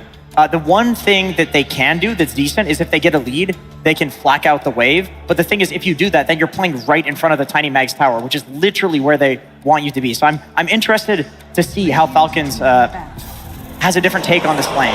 It's the traditional carry counter against the Doom, because he stops you from healing. You don't really care that much. Just still get more mana while you're fighting to the death. And it helps them when they do take their fights. Gyro's kind of a great stand there and fight carry. Well, Medusa's kind of similar, so could really help offset some fights. It's definitely interesting conceptually, because this Medusa is filling the role that typically something like a Luna would. When you have a flash farming carry like the Gyro in your game, it needs to be matched by the enemy carry. And Medusa is, on paper, one of those carries. This hero has not had the best success rate in the past few months, I will say. But it's also a good combination with the mag, with the split shot damage into the RP. The one thing that does change, though, is you were attributing a lot of the success, I guess specifically against Weaver, that Chaos Knight was able to get an early Orchid. Now it seems that OG are more geared towards a mid-late game type thing as opposed to the early activity from the CK. Yeah, I would agree with that, because there isn't necessarily a hero that you need an Orchid to kill. You can deal with all of these heroes in this game without having the Orchid. The trade-off is, does Tiny Mag maintain relevance if Medusa is the hero that you're effectively enabling into the late game? I think that's a really good point, because a lot of the skewer backs were to the CK to get the kills, right? You need something that is going to be... You can move them, but then who kills them? Right, you need to turn it into something where it's like, you're repositioned, now we have a ton of damage, we can kill you before your team can reposition themselves. Like, heroes that are very nice with it for BZM would be... I mean, Earth Spirit, if he is ahead, he can... He's banned out. He's banned out, okay. He's banned. They need single target damage is basically what we're saying, because CK does some of the highest from the carry position. If Gyro is decently farmed, if Doom has a lot of survivability items, it's going to be a little bit hard to kill him. So I would say it's not single target damage in particular. Like, you do need that, but you need burst damage, because Gyro functions much differently than Weaver. When a Gyro is in the pool, you want to kill this hero from 100 to 0. You don't want to play long team fights against it. You don't want it to press Satanic and heal off of your whole team. So we've seen teams in the past pick things like TA plus Flardar to counter Gyro, but you can't have that over here in the last pick. I agree with Effie. I think like even the other heroes on Falcons need to be bursted. Like Veno often is played like a suicide hero. You just run in, press all your stuff, and then die. You don't want to let him get his stuff off. You want to stun him and kill him in the stun. Hoodwink, very agile. Doom, you don't want him to get the Doom off. So even outside of the Gyro, I think they need a burst hero for BZM here. Medusa's not bursty at all. Not at all. Void Spirit is like decent. The supports on Falcons are not great at dealing with the Void Spirit. That is a BZM specialty. I mean, if you want to go for TA is not good, because then you're TA Medusa, that's extremely scuffed. Like, you don't want a sniper either. How about Coddle? Coddle plus Medusa is always good times. I like the idea of the Coddle. I mean, yeah, Coddle Dusa, and then you're kind of picking the hero that's like the best at controlling the early game, setting up for Medusa to get farmed in the late game. And they kind of have bad jump on Team Falcons too, so I feel like Coddle will be pretty survivable sitting in the back of fights. Oh shucks, it gets banned out. You still have Zeus? Still have Zeus, the other bursting. Zeus is very good. Yeah, Zeus is good. OG has not picked it yet, but I do think like if there's any game that calls for it, this is a great one.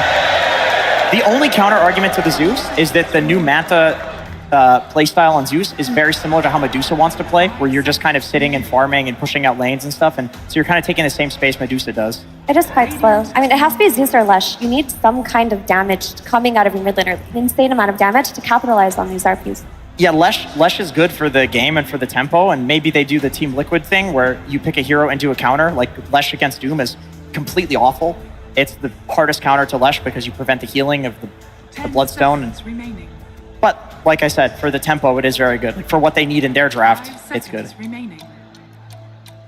What's on your mind, BZM? You got a whole minute to think about it. Plenty of reserve time. But I'm with you. I think the archetype of you move someone, you need to kill them. Right now, no one on OG really does the killing, at least not in the early game.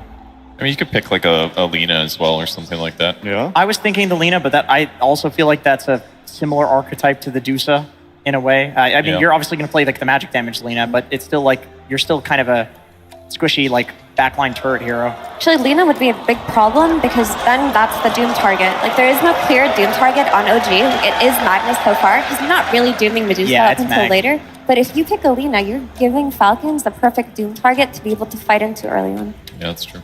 I feel like the Void Spirit is it's vanilla for OG, but it is probably the easiest, best option they have. It's gonna buy Lincolns anyways, so. But I don't know if you can Void Spirit though, because Falcons is overall last pick. Oh. It's the BZM mid Mirana. Interesting. Yeah. Wow. Another one that he has shown proficiency on in the past. Actually, it's still an open flex between Mirana and Tiny. I actually like the mid Mirana because they have Tiny as the 4 and then SD as the 5. So whichever support rotates or whatever lane that Mirana goes to, they can set up a kill. Yeah. And BZM did play mid Mirana one time. Forget who it was against, but he did win. Do you know was what it at the itemization? Elite League actually?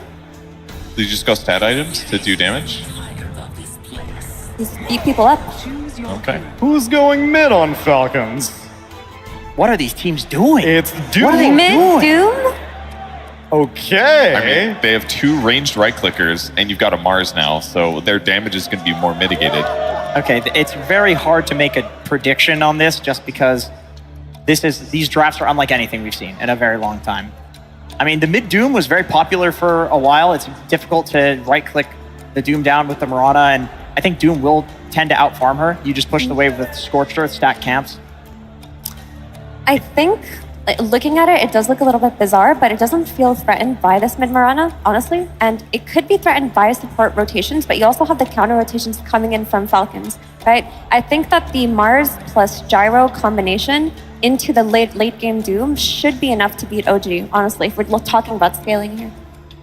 I will say, like, I like the Mars against the 2 cores on OG. You know, Mirana and Medusa are obviously going to be right-clicking, and you block the projectiles, so it's a good Mars pick. But, yes, of course. But when I look at the cores from Falcons, when I look at the heroes from Falcons, there's not that many great ways of shoving lanes without showing. It's like hoodwink spells and Veno flag wards. Like, I feel like Whisper is going to be able to skewer one of these cores, and it'll be very impactful to do so. Yeah. Like these guys have to show themselves, right? They don't want to just sit in the jungle. Good point. Like they're gonna be dangling, and you don't want to do that against a Magnus. Then they get skewered into Medusa ulti, into follow-up stun. That's like 3 stuns in a row. That guy dies. So I think Amar is going to be able to do a lot for teamfight counterbalance when that does happen, at least. They didn't have that very much of before that pick, so that'll go a ways, but it's going to be a crazy game. It's going to be a lot of teamfight spells. That's why, you know what?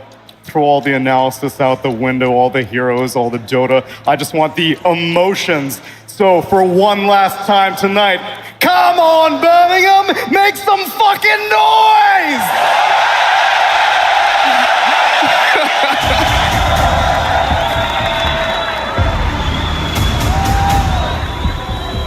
Absolutely incredible. Thank you, crowd. Thank you, Birmingham, as we get ourselves into game 3. Oh, here we go. Hydrating. He's going to do it. Taking down a whole bottle. Lacoste, absolute master. Now, let's get into game 3, shall we? Let's go. It's a good day for Dota, ain't it? I need a little bit of time here. Yeah, I know a few, so a couple of drinks in. Get your water down, you everybody. Stay hydrated if you are drinking. Very important. But looking at both of these drafts, not the drafts that we expected coming, considering how everything went with the first 6 picks. They were all the same heroes. So I want to see this mid Mirana. Last time BZM played it was 8 months ago during Dream League Season 23 qualifiers. So yeah, pretty much you buy these stat items. You go for maybe a Bracer, Dragonlance, go into Gleipnir. But this time around, I think he's going to also need to pick up a BKB because he is playing into the arena. Has a little bit of a save coming up from the Shadow Demon, and Seb says ready. That's the first thing he says in the all chat. We're waiting for somebody to get first blooded. This is when the toxic chat is going to start. Good luck, have fun, but just to have fun from Seb. Never mind, didn't catch that one. We've already had the first pause of the game, you know. Feels good to be this good. Make things happen. Whisper dropping the PPD chat line as well again here in game 3. And again, just to reiterate where we are, right? Lower bracket, game 3 and a best of 3. This is elimination time for one of these teams. A single game separates them from victory or loss. One game away from getting top 3 secured. Who's going to be playing against Tundra Esports? We've got some Liquid fans in the I think we have a Navi fan as well. Well, the Falcons definitely switching things up. Yeah, Malrine in that mid lane as the Doom, picking that Amar Mars at the end to try and deal with this Mirana and Medusa coming out of OG. We were kind of hoping for a BZM Invoker as that last pick, you know, the big combos with the Cataclysms and Sunstrikes, but here going for more of a right-click carry build. And looking at the build on Ahri, starting with the Boots of Speed, that also means that playing 2 melee heroes into 2 range heroes playing into Venomancer, they do not want to play that lane. They want to drag the creep wave second one and just to make a new lane for themselves. It's going to be all about stacking, dragging the creep wave to their tier 1 tower, and then Ahri, he doesn't want to start with the tree grab because this is not the spell that you want to have because you're not harassing, but this is also a spell that you want to have later on at least so you can stack the triangle because Tiny is one of the few position 4s who can stack the triangle both camps. Yeah, multiple camps at the same time. Yeah, you want that skewer and toss combo. Try and push them under the tier 1 tower. Look for kills on that slow, sluggish Venomancer in the lane. BZM up against Malrine, ranged Mirana against melee Doom. And early days should be pretty decent here for Malrine to get those last hits and denies. Well, down at bottom. Crit being chased around by Seb. Donkey arrives. And it looks like he's going to immediately get the D ward on the camp. So access to the pull spot straight off the bat. Up at top, Whisper has Shockwave level 1. That's a lot of damage, and the block. He's dead here. The banana. There is no save from Ahri, who is dragging the creep wave. So First no blood. deny. They want to give it to Skeeter. He's juking. The tree place. Skeeter has to go pretty deep to get it, but first blood there for Falcons. They already pushed the lane, so Snaking will still hold onto this creep wave. So not too much of a... Creeps have been lost for Falcons. But the big one is 5 denies on Malrine in the mid lane. Mirana, not the hero that has the most damage early on. Universal hero would be too OP. Quite a challenge early days for her, that's for sure. Yeah, the new lanes, the manipulation here of the waves by Snaking. Whisper being given that free time to farm, as his Skitter's Gyrocopter a little bit safer behind that tier 1. Seb down here with Tomato. Big combo. Disruption into Mystic Snake. He almost got a damage, kill. honestly. He nearly kills off Crit. And Blood Grenade absolutely helped out. That's pushed him out of lane now. And Crit, I mean, he's making the walk back to his tier 2, has Courier coming. It's not the walk to Fountain, not the walk of shame, but out of the lane for a good 30 seconds. And Ahri still continuing this nonsense with the dragging of the waves. And Whisper can't naturally or honorably play into that lane. Disruption with just level 1 in it is so annoying. Deals a ton of damage. You can see MR losing at least 100 plus damage. Also want to see what BZM is going to skill in the mid lane, because right now he's holding on to point. Malrine does have Infernal Blade, so wants to force him to maybe use a leap. If he's going, you know, for this greedy build, he might try to run him down. I mean, what's the item build for Mirana as we get later on into the game? If she is universal, go stats and right-click, or is this like magic damage Mirana? No, definitely not. Gleipnir's your core item. You want to have that. That's your farming tool. That's a way to set up the arrow as well. Not the most important thing, but yeah, you want to have some kind of a farming tool. And then BKB most likely going to get Lincoln's here as well if he's going to be the target for Doom, because Medusa probably will not be that target. Yeah, protect yourself. Get those defensive tools. A good pull into large camp, stacked as well. Gave OG a bit of safety in this lane to try and play away from Snaking and Skitter. Amar gonna get himself a Lotus, 3 minutes in. This is a pretty nasty combo down here with the Hoodwink and the Mars. A lot of damage can come if they find Seb potentially out of position. So far, trying to whittle away at Tomato's mana pool. And Medusa gets incredibly squishy once that's depleted. So far, so good for Amar. 16-3. Always does well in this off lane, farm-wise. Seb has looked amazing on Shadow Demon in the previous game. So far, so good in the bottom lane. Ooh. Spear misses. That was actually close. It kind of sliced right through the tail of the Medusa. Radiant structures are fortified. Tomato, 5 stacks on the wand. Going right into the arcane boots. Like we see from these Karen Medusas all the time nowadays. Mana, such a vital resource for you. And again, just disruption and Snake into crits. Hoodwink. Try and force the Falcons into tougher spots, so they can't be the ones playing aggressively onto you.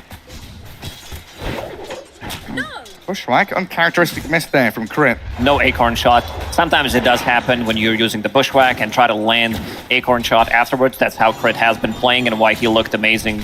Those bushwhacks, like, oh, there's no tree, and then he plants it afterwards. And BZM more than recovering in the mid lane now. Bracer, Gloves of Haste, leap up to high ground. Marine taking a lot of damage. Scorched Earth will get in the distance. Back under his tier 1 and safe for now. Needs to go back to base. Had a Fairy Fire, had Raindrops available, just delivered, so he's going to be good. But BZM putting in some pressure. 27 CS on this mid Mirana. Definitely not the pick that was expected by anyone. No, now a toss back into Skewer. Not under tower, but good damage on the snaking nonetheless. Skitter As the arriving. healing Lotus doesn't get it off. Now lose the Venom out, so the Courier dies though. Skitter still being punched around by Ari and Whisper. Has to back away. Even though he does have 2 points in Rocket Barrage, does not want to take that fight share damage. And Damar onto Seb. Need to catch Seb. Yeah, pops a ton of regen there to get that spear out. Kill off the Shadow Demon. Blood for blood. And laning phase has always been one of Falcons' greatest strengths. So far, top lane going pretty well for themselves, even with Snaking's death. Skitter farming away at 30 and 10. Just always looking at the denies here from the Falcons, wherever they're laying. Focusing heavily onto those denies. No matter what hero they are. Now 8 on Amar and 10 on Skeeter. Mana Boots finally completed on Medusa. It looks stupid, but it works, so all gonna be good. Got some pretty cool combos here as well with this Mirana. We've seen it plenty from Falcons in a support role, but here from the carry, you've still got Shadow Demon, Tiny, and Magnus with some setup stuns to land these arrows. Ari gonna get a taste of the bottle. Refilled with regen rune. They know, scan just connected. They know something's cooking. Timato having a pretty good read. Not sure if that was his scan being used, but got the job done. Stand up top. Disruption. Move on to Gyro. The bigger target's the tasty one here for OG to push Skitter away from his tower, but now he just TPs away. No more stunts come, and Snaking survives up against Seb as they battled out further north. Both teams having an excellent read what's happening in the game, which spells have been used, so he TPs out, goes back to almost full HP, pops that magic wand, and Venomancer, he doesn't provide you with much protection. As a position 5, he might, use a Gale, but that's about it. BZM starting to steal some stacks as well. Something that is probably vitally important here for the Falcons to build up for Skitter's Gyro. Being cleared out by the Mirana already at a very early point. Could have also maybe found some neutral items as we get into 7th minute. There it is, pick ball for Doom, so he can run people down easily. This is the struggle though, just watching Ari try and deal with Plague Boards. Couple of hits to bring them down now, but later on in the game that becomes a struggle. And once again, they do have Mirana. They will have Moonlight Shadow available against Venomancer. They did have that in the previous game as well, the first game, so yeah, good thinking from OG. Another miss from Crit. Missing out on these acorn shots, not quite landing them as he would want to. Skitter gonna salve up under tower as OG start to apply this pressure early, coming out of the laning stage with numbers. BZM. Random arrow. Doesn't land it. Couple of them up here still trying to find that move onto Skitter. A kill on Gyro could be huge here just to try and delay his items. Looks like they're going to get a catch on Seb though, as Crit and Malrine rally around this bottom jungle area. Oh, nice TP. The TP out and Seb just the illusions block him off. Malrine couldn't get the Infernal Blade. Can't be touched. The old man still got some moves in him. Faking the Doom 2 times in a row. BZM not falling for it. It's kind of spooky as Skitter up here, right? Just backing up under his tower, can't press forward, always very afraid. Oh, the toss back into Skewer. BZM, yeah, being quite active. 4,000 net worth still, even with a couple of these moves. Hasn't latched onto them, no kills, no assists. Still attempting. And you have Mana Boots on your Medusa in the bottom lane. Also Ari this time around going for Mana Boots. I think he went for it in the previous game as well, wanted to get some extra farm, but the value that you get from it while having Medusa on the team is too good. Picking up Lotuses, securing those is also going to be pretty crucial. Amar going for it right now in the bottom lane. Some stacks being made.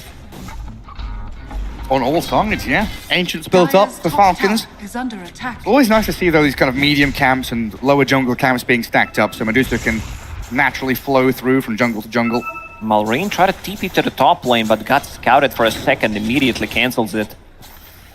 And the classic Venomancer jungle as well, coming back into play, getting hurricaned by a Wild Wing, but planting these Plague Wards down and farming through a couple of camps. And Venomancer closing on 2,000 net worth, just picking up the pace for himself. Is under attack. Grabs an Arcane Ring for Seb. Fairy's trinket out for the Hoodwink. Crit being given that middle lane to try and catch up to level 6.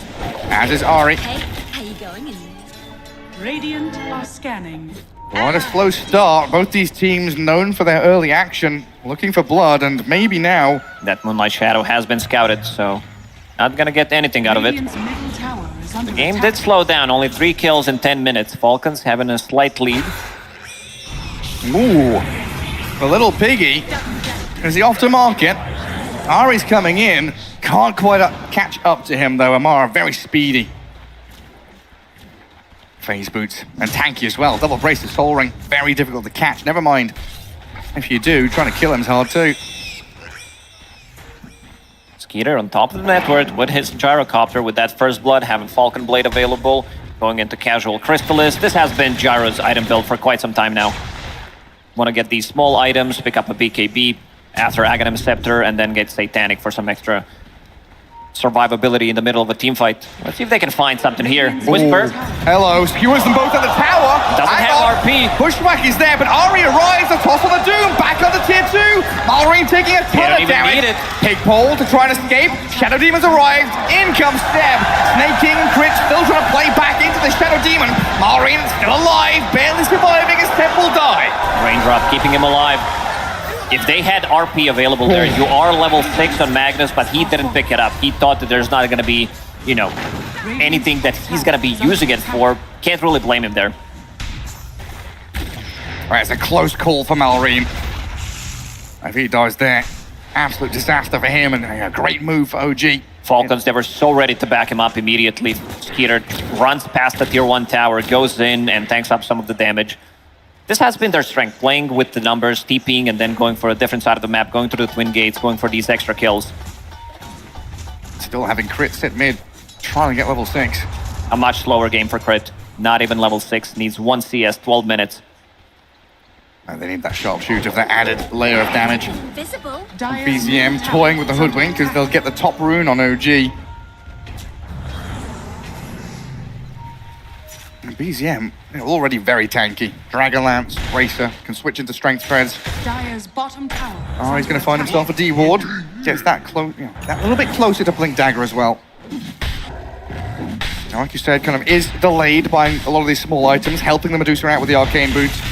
Magic Stick, Windlace, and Raindrops as well, as BZM goes for a play. It looks like it's going to be his first bit of impact in this game. First kill for BZM. And getting involved, that's exactly what you need with the mid Mirana. Be active. No towers yet killed. To be honest, there isn't that much tower damage anyway. They need to play with the catapults. None of these heroes are very good at it. And both teams playing with the same archetype of carry, right? Pretty Medusa and Gyro both very stack heavy, build up. You're fighting 20 to 25 minutes in the game.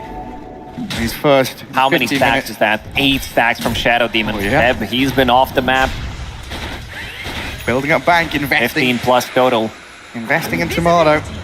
One of the reasons why Ari isn't like rushing a Blink Dagger, instead opted to go for Arcane Boots, you do have Magnus, and in the previous game he did go for his first item Blink, so he can start things off. You don't necessarily need to get it immediately. Yeah, rely and trust in Whisper and his initiations. He's in. And Snake King is such a sluggish hero here, being blasted. Marana comes in for another kill with a crit. Hoodwink arrives No with the leaf. Bushwhack, no leaf remaining. Trying to get out with the bottle charges, but the call down lands. Skinter with crit, and now an arena. Good avalanche. Oh, but Ari tosses a creep. Doesn't catch the Mars. Turned on. Seb will save up Whisper to allow him to blink away, but Ari won't have the same luxury. They want Taken more. out by a Amar, flat cannon. Blink in a second. He's going for it with a God's Rebuke and a Spear. Both of them. Taking down Seb. Clips onto the Magnus. The little piggy's running around. He's going to steal the Wisdom Rune as well. That's so valuable from Amar. They got 2 big kills, stole the enemy XP rune, and they're even gonna get the tower from this one. Skeeter, he wants that Aghanim Scepter. Once you pick it up on a gyrocopter, it increases your farm by quite a lot, and then going into a BKB. Even though there are multiple BKB piercing abilities, I still think you're gonna need it. You're playing against the Tossback, you're playing against the Shadow Demon Disruption, so he can't use that on you. But yeah, Medusa ulti, Shadow Demon ulti, and also RP on top of it. Yeah, this slow kind of game definitely favors the 2 carries having a very good time. Medusa and the Gyro farming away, but Skitter is the one that's kind of out in front, 3-0-2 with a couple of kills to his name. Already well on his way to the Aghanim Scepter after that Chrysalis. Tomato still needs to get back across into those ancient camps, which Seb has been building, but Whisper, he's going to jump in the mid lane, catching out the Mars. Ari and BZM trying to lay the damage onto him, but he's incredibly tanky. Whisper might be the one to die. That's a shockwave. He turned around. The Bulwark Pig blocks some damage, but finally dies. That was such a cool play from Amar. Almost lived there, but also nicely executed combo. He's pinging out the Observer Ward that they do have, so that's probably going to get devorted. Gets devorted immediately. Pig just lifts up his shield, blocks everything. Radiant's bottom tower is under attack. Otto having a silent game compared to the previous one. After all, he is playing Medusa. Manta style done. Mana Boots going into Mana Burn next. So Diffusal Blade will be available. I mean, Disperse are going to be pretty handy here. Up against a ton of things you can try and dispel off. The Urn, maybe some Venom spells. They're going to stack it one more time. It's all about the stacking for OG. They have the heroes who can easily take it. Ari. Caught out by Amar. Yeah, with the homing missile coming. No escape here for the Tiny. A random spear at the end for Amar to try and steal it, while in the mid lane is a Doom onto Seb. Whisper and BZM thinking about the turn, but Seb is down. Amar still going deep as well. Got Rebuke into Spear to shove the Medusa back here into the Gyro. Arena used up, but Tomato still tanking through it. Whisper maybe thinking about the move onto Skitter, while Amar and Crit they arrive back in with a Doom from Mallory. Mana, she's dead. That damage comes out of nowhere. And again, the little piggy being slaughtered by Amar. Half HP Whisper being run at here. Mallory for the right side, hurricanes him back in towards the Gyro. That was a nice play from Malrine. They want to get more. And it's just 1 by 1, then Dominoes topple over. 11-4, Falcons cruising here, coming out of that laning stage. That Observer Ward catches them. It was about to expire, and the Mar Arena and OG, mode OG. Ex-OG player, he knows how to play fast. Falcons getting a couple of extra kills. 5k gold lead for them right now. I mean, this is the OG way to play, right? Diving tier 2s, diving tier 3s, getting kill after kill. They need BZM to get involved in some of these engagements. They need the damage coming up from him. After all, he is mid-Mirana, but maybe he doesn't feel too comfortable. If he's caught inside of the arena, there needs to be a disruption. Otherwise, he's dead. There's some big damage coming out of that gyrocopter in the previous fight. Radiant 1,500 already. Radiant's From tier 2 neutral items now arriving. Whisper of the Dread for the Doom. About to finish off Shiva's. In 500 gold, we've seen Shiva's guard 15 minutes in the previous one. Dire's top tower is under attack. Well, the Bushwhack. An arrow. Oh! Catches Crit, but doesn't look like there's too much follow through. Alright, doesn't have a Blink Dagger yet. No, he doesn't. Look at how aggressive Snaking's farming in the bottom lane. Maybe too aggressive. Whisper, hungry for action. It's been a slow start here from OG in the first 20 minutes. Snaking, I mean, has he been the only one that's died on the Falcon side? 4 deaths for the Venomancer. And 1 on Amar. And 1 on Amar. That's gonna feel pretty rough for OG, not getting too many core kills. Knowing that Skitter and Malrine, 2 farm-heavy heroes, are getting away with murder. 12,000 net worth, 19 minutes in. Putting up some big numbers here, Skitter. We often look for that, 13,000 net worth by 20 minutes. You might be able to break past it. Connected. Team Falcons, they know something's cooking. They've got a perfect soul read of OG here. They know the move is coming from the north, so they play south to kill off Ari. OG with a wraparound. Whisper RP, that's a big one. push them into the Medusa with a damage out from Tomato. Skitter's dying. The gyro's gone. Tomato's turned on though. Amar and Malrine. They've got the Doom and the damage here with a spear and crit from the right-hand side. Medusa, she died. Like, that's not the target initially you want to go for, but look at the backline. Again, BZM, I want to see damage coming out from him. Only 1.4k. That's not enough for this stage of the game. Your mid laner, he needs to be doing more. Catching off guard, like that scan connected. We did talk about Falcons having such a good read on the map. What's going on?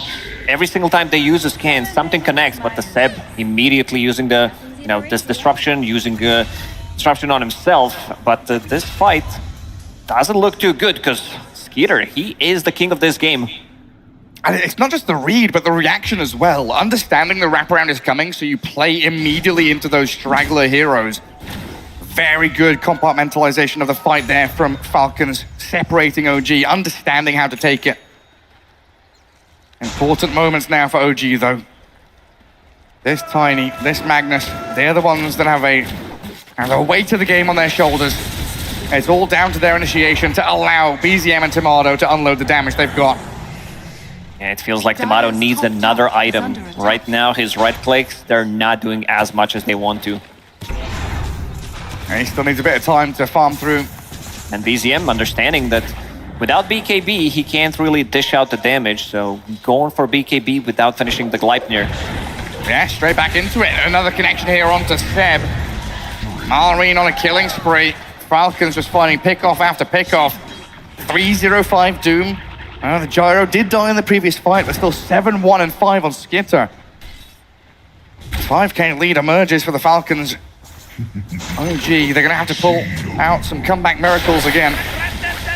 BZM getting tagged up by snaking spells, the damage over time, the mech and the heals, and snaking, he's going to survive! Barely alive! And Skitter's coming in. He's out of leaps, but it looks like he's alright. Hey! Where did that come from? Man, Crit, he's been on the money on this Hoodwink, playing it 3 times in a row now. Cheeky devil, just out of nowhere. Radiant's middle tower has He's too good. Like, I can't believe that they allowed him to play Hoodwink 3 times in a row. We do have 2 of the best Hoodwinks of the tournament, both Ori and Crit. They are hunting for more. They have been spectacular. Your Tusk, Tiny, Hoodwink, whatever it might be. These position 4s. Can you get the blink off? And Malrine doesn't care. Dire's top tower. Looks like Falcons with a concerted effort onto bottom tier 1. Convert this net worth and their item timings into something big with Crit holding them back on the tier 1 top with snaking. Whisper gets on top of the Venomancer. A lot of damage though as Crit with that shot making him pay for it, but TP's home because there are no more stuns. Such a huge timing for Falcons. They have double BKB available, 1 on Gyro, 1 on Mars. Probably Doom also gonna pick it up as his next item. Shiva's Guard with the Blink Dagger. And Seb again, he's been found.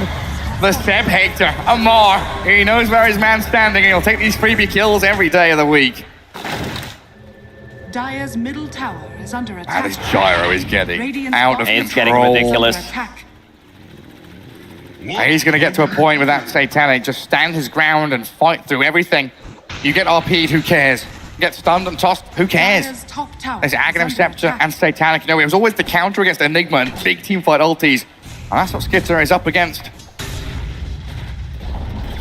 Dire's top tower. Amar thinking about a pretty cool next item for himself. You know, has Blink BKB, so now he's looking for ways to solve the rest of the game. He wants to lock onto a target and kill it. We've seen some nullifiers from DY, like rushing position 5 nullifier on Phoenix when it's a good game for it, and also when the team is ahead, because you can't really justify position 5 Phoenix with the nullifier in a losing game. OG. Their best game plan now is probably to lay in wait. Hope for Falcons to come to them. Try and use this Moonlight Shadow to find initiations. Not gonna be easy to push the high ground. Again, they do have Tiny, they do have Magnus, Shadow Demon to try to disrupt them, try to set things up. I mean, OG knows this is happening. There's no response top or mid where the pushes are coming in. Falcons getting a free Roshan. 24 minutes and ages for Skitter. A Gyro is a massive problem. Who do you focus in these fights now? I mean, you're going to catch another Venomancer kill? Great. That's his probably 7th death laughing. out of 9. Yeah, laughing all the way to the bank. Dire's bottom tower. Seb was doing the exact same thing in game 2, right? Breaking smoke, showing himself, tanking ganks, dying over and over again, but the rest of the team finding space on the map. Except this time around, Prize is mine. 0, 6, and 1. Tanking a lot of these ganks, as you said. Pretty similar to the previous game. Oh, there's the jump. Morana hey. without a BKB. It's being delivered, but the courier's too far away. The fake pumps as well. Amar just reading the situation perfectly. Arena caught him mid-leap, basically, as they'll toss the Medusa back. Ari makes sure Tomato doesn't get caught by that next wave of initiation, because Amar and Skidder are running at Still you. thinking about it. Yeah. Falcons are not afraid putting Skidder in the front line. He's way too tanky to be killed. This Midrana, we haven't seen much from the hero. Converting into impact here. I mean, yes, your net worth is decent, Dire's but middle tower is under double attack. ranged heroes into Mars. That last pick, like the panel said, incredible state of mind there for Falcons to swap things up. And the Doom mid hasn't been spectacular or flashy, but it's been doing its job so far, whereas this Mars, incredible. And he's also holding on to mana burn, so they want to have something Oh, against this Medusa. The Spurs are available, going into Butterfly next, it seems. Very far away from it.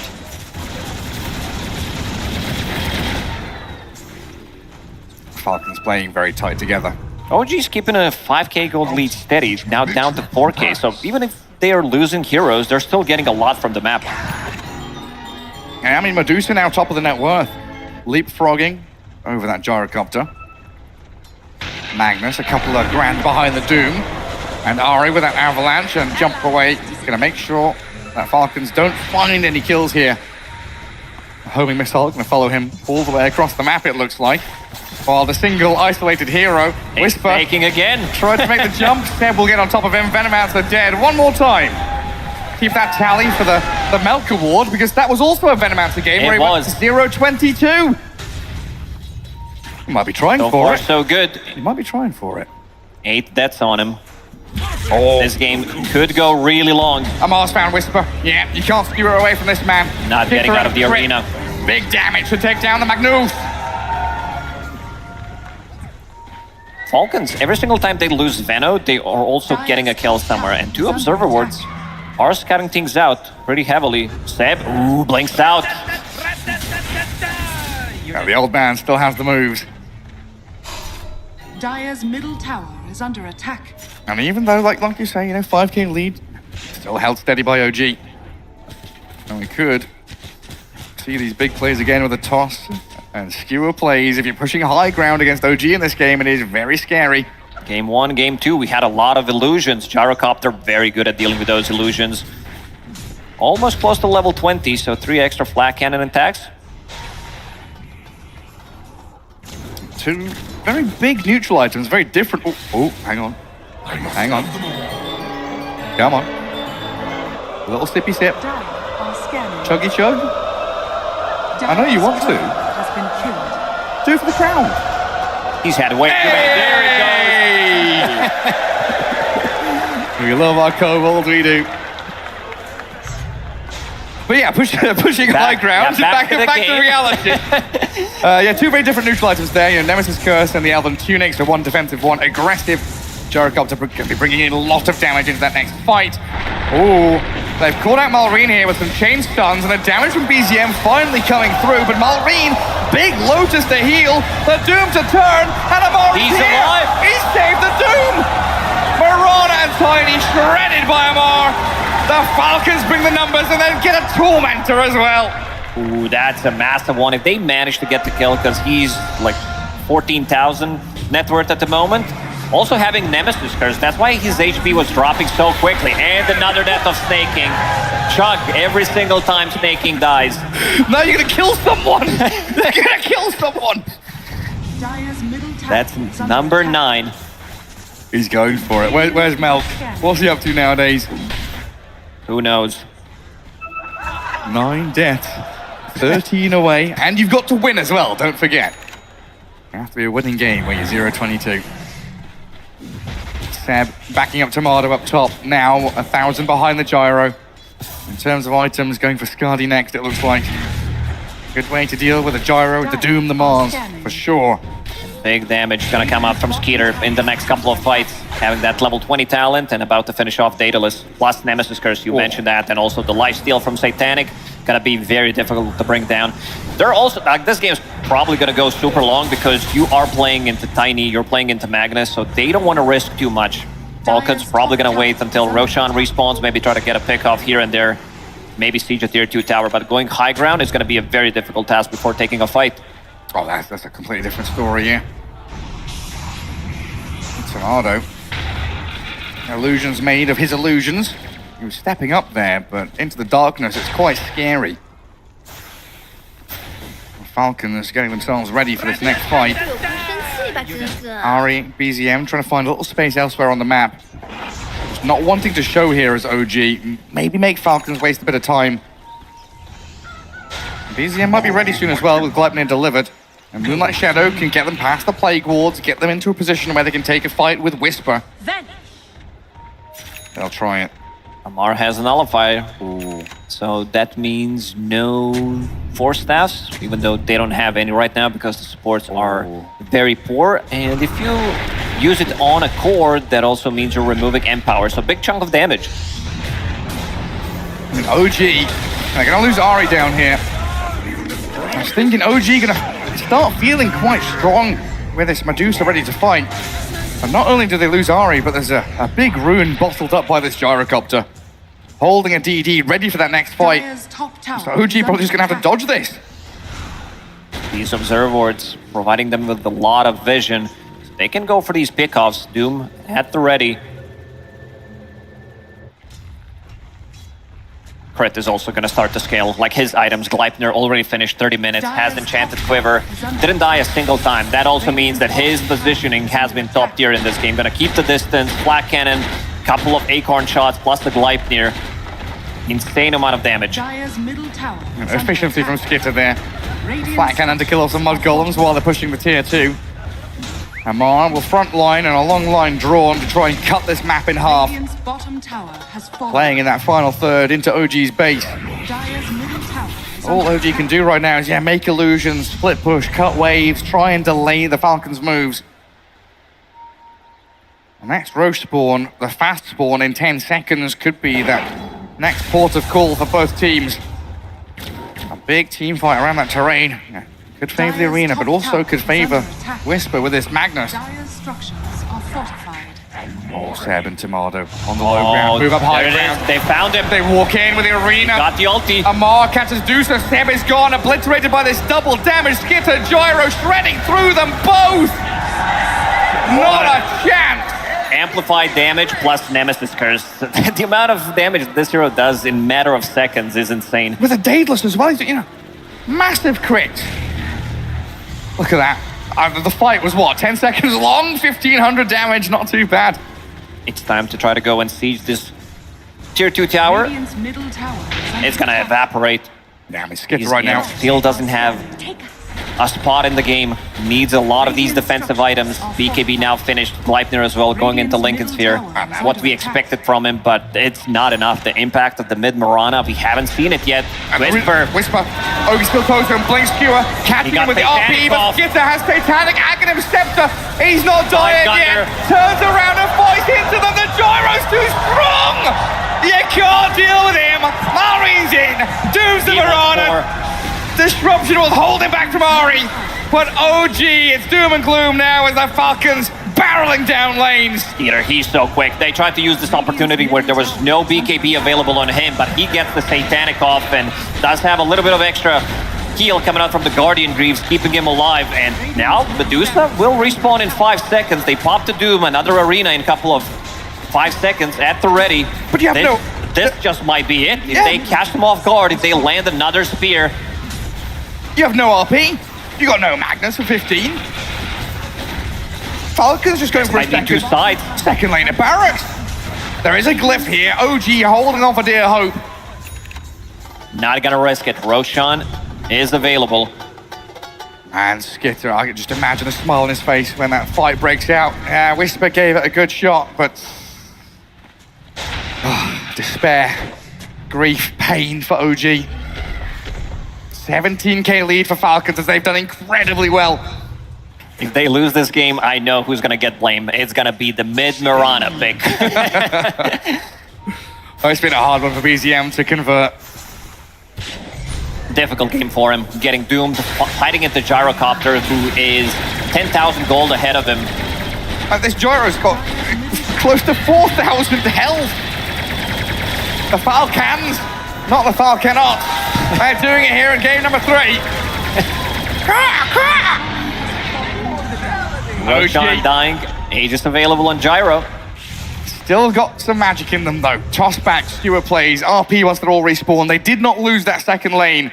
Just the mid that fell, but Falcons with Aegis in hand are going to feel very strong. They might out-sustain the damage. If he gets another Satanic off mid-fight, then this time around it's going to be even easier. Swaps the BKB out, gets Butterfly. Level 24 gyro. Medusa might start thinking about getting some big damage items. There is Daedalus in a quick buy. Arcane Blink, but doesn't have money for it. Yeah, you're going to have to think about Butterfly Rapier or something here. Maybe. This Chrysalis isn't going to cut it. Skadi onto the gyro could help out, mitigate a lot of that heal. You've got to get into position to do that first. When was the last time they killed a core? Skeeter only won that. That's it. Amar as well. They've caught Ari's Tiny. Leibniz countered by the BKB of the Doom. Shiva's Guard. No help. Scorched Earth. No help. No team. Shot down and assassinated. Crit unstoppable on this Hoodwink. He's too good on a hero. Choking the map. There's not much space to farm Whisper. He's in the outer ring trying to get something done. And there's that sharpshooter. Slow-mo assassination. Regeneration. All right, what's the snaking situation? 0-9-16. He didn't die for a good 5 minutes. Yeah, he's starting to get some big items. Greaves, Force Staff. We're looking at a Blink Dagger nearly as well. OG getting a good push up out top lane. Trying to carve a bit of terrain for themselves, get some map space. Every time we look at BZM, he's kind of farming or twiddling his thumbs and waiting for something to happen. Double catapult wave pushing top. They're creating some more illusions, dealing some chip damage to this tier 3 tower. Kind of annoying, but Malrine is here. Save the tower. He's all alone. Doesn't have BKB, but not currently in a spot where he's going to die. Oh, it's been good. Good buying of time from OG, but the acceleration of Falcons becoming very apparent now with a 16k net worth lead, farming through the enemy Ancients, cutting through lanes, and looking at that top tier 2 as the next objective they can claim. Radiant are scanning. Whisper even scanning right on top of his head. Tier 4 items. Skeeter having Ancient Guardian. Good for sieging, good for the defense. There's a lot of damage on that gyrocopter. Oh, 100. crap. He's close to the Ancient. I didn't know that for a long time, that it's actually for the Ancient instead of the Ancient camp. Oh yeah, the throne, the big old ancient building. It's pretty much as soon as you step up the staircase, right? Yeah, also, who is it for? Is it for Ancient players or Guardian players? Oh, it's for everyone. Be inclusive. Let everybody get the old Ancient Guardian going. Dire's bottom tower is under attack. Another tier 2 down. That's the last outer tower gone. Shadows. And again, this situation, Dire team playing from the Radiant Ancients into mid, into top. Dire's bottom tower is under attack. Jim stole the XP rune. Does have Lincolns ready. So a lot of defensive items. These are stat items, so that also gives him damage. Didn't see much from him, but with level 20 talent, level 15 talent, having that double damage, double crit, 20% chance for it, is gonna do a lot if he can get the right clicks in. Still a very quiet game for this Medusa. It was 0-0-0 for a good portion of it, first 20 minutes. Now 2, 3, and 4 on Tomato. As we do see there, the gyrocopter picking up that level 25 talent. Tomato, and he's going to need the rest of his team to pull out all the stops here to protect this Medusa. Amar smoke breaks. Ari, he's already got back to high ground alongside Tomato. Only 2 buybacks on OG. They're gonna need to bring the numbers. Skeeter sieging the high ground. 40 seconds left on that Aegis, and look at that damage off the towers. It's gone. Barracks gone already. Just being destroyed. They've got to make a move. Gleipnir into arrow misses, toss back fails, Amar is back in. Arena and connection straight onto this Tiny. Ari's bubbled up and Whisper is going to skewer back the Doom. Got off the BKB, but Malorine is dead. They get a big kill. Amar BKB TV home, but he got fucking stunned. Turned to stone, and Mars going to get shredded here on the doorstep of OG's base. Not getting out of that one. Only one buyback committed. OG, that's exactly what they need to do. They need to commit with like one of these buybacks. Ari had it available. Medusa needs a couple of more items, but you can see that this lineup still deals a lot of damage, even without getting the toss back.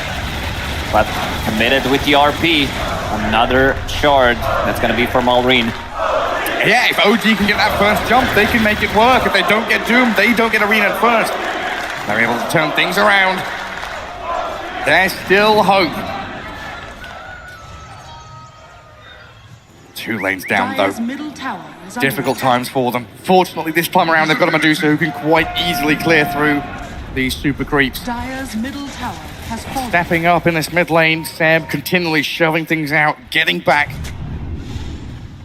onto the Falcon side of the map. Daedalus about to be finished on Medusa. Butterfly doesn't have boots, doesn't need it. Ninja gear plus Disperser. It's a lot of move speed coming out from these two. They're going to safely clear out that mid wave with a cooldown. Yep. He can get rid of Arcane Boots soon by Arcane Blink replenishing mana. That's a pretty cool build on Medusa. That's a really nice pickup. And getting closer to level 25. Radiant Split Shot uses modifiers. Scotty, Daedalus. It suddenly becomes a lot of spill damage once that Medusa starts to hit late game. Now, we so often talk about Medusa now being more of that mid-game carry. That's her timing, that's what she wants to go for, but of course, can scale into the late game very nicely still. Courier has been killed. OG, they're still in this game. They need another couple of items. Big one is going to be Refresher on Magnus. Mirana, as we said, managed to stabilize. BZM getting some decent amount of farm in the last couple of minutes. Yeah, not easy to see the impact from BZM. Just getting in there with a right clicks, a random arrow will land, but look so at far... Seb, he's been ghost pushing with those illusions, and BZM is also smoked. Yeah, it's causing problems, like Falcons might have to come back and maintain their lanes. Bottom lane all the way up to tier 3 means OG have got a good idea that Falcons aren't bottom, aren't mid, so process of elimination, they must be top. And Falcons have to come back. They'll show their faces. 7,000 gold on Skeeter. Thinking about getting MKB, he can eat the Aghanim Scepter, sell his power treads, and they are forced to go back. Ooh, arrow almost catches him. Blinks over the top of it, pops the Lincolns. Does have gem. BZM, doomed up. Seb gonna save him though, the Demonic Purge on the Doom. The rest of the Falcons trying to rally around. Their teammate and captain is snaking, but the Tiny's already TP'd out, while Tomato, trapped in the arena, going for the TP, dodges the spear. Buying time for himself and allowing Whisper here. He's stuck on the edge of the arena. RPing up the Mars. The damage is coming, but not fast enough. Amar's dying. He's gonna die.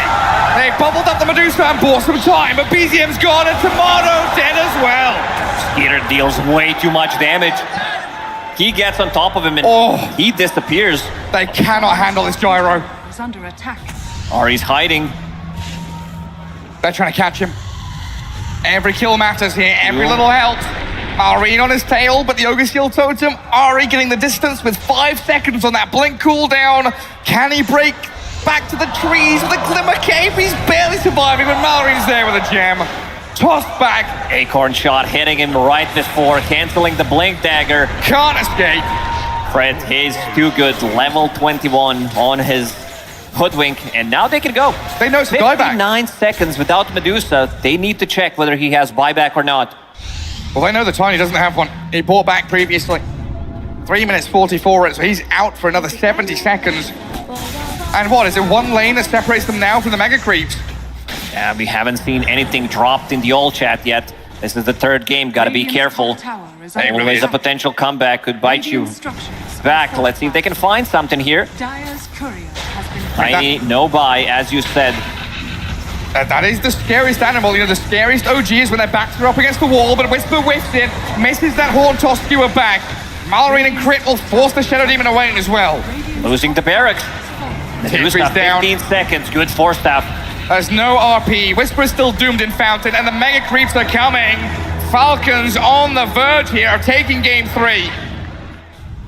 The scariest OG is when their backs are up against the wall, but... Not going to be easy sieging the tier 4 towers against Magnus, against Shadow Demon, and also Tiny. So got to be careful about getting inside the fountain. Might be time to queue up some Wind Wakers. They need every little thing. OG, they've got to break out of their base at some point. You cannot bunker down and just keep defending after wave of these Mega Creeps. Falcons can spread the map, get all that gold, just hoovering up the resources. Neutral camps, lane creeps, potential Roshan. Yeah, it's just turned nighttime as well, so Falcons in the perfect spot here to get ready for it. This might be their final nail in the coffin for OG. They want the big one. Roshan on Dire side. Roar is there, so they know something's happening. With the Aghanim's Blessing, they could give it to Doom. AoE Doom, pretty powerful.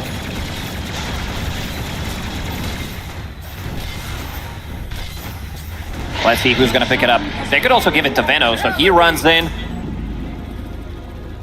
Yep, it's going to be Snaking, who does have a lot of net worth on his Venomancer. Didn't die for a good 15 minutes, I would say. Yeah, he's been 0-9 for ages now. Shadows take us. No more Melka Ward.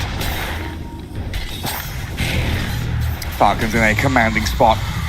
Massive lead. Map-wise, net worth-wise, item-wise. This Whisper Magnus dropped behind the Venomancer in net worth, and he's going to be overtaken by that Hoodwink soon. Oh, and would you believe it?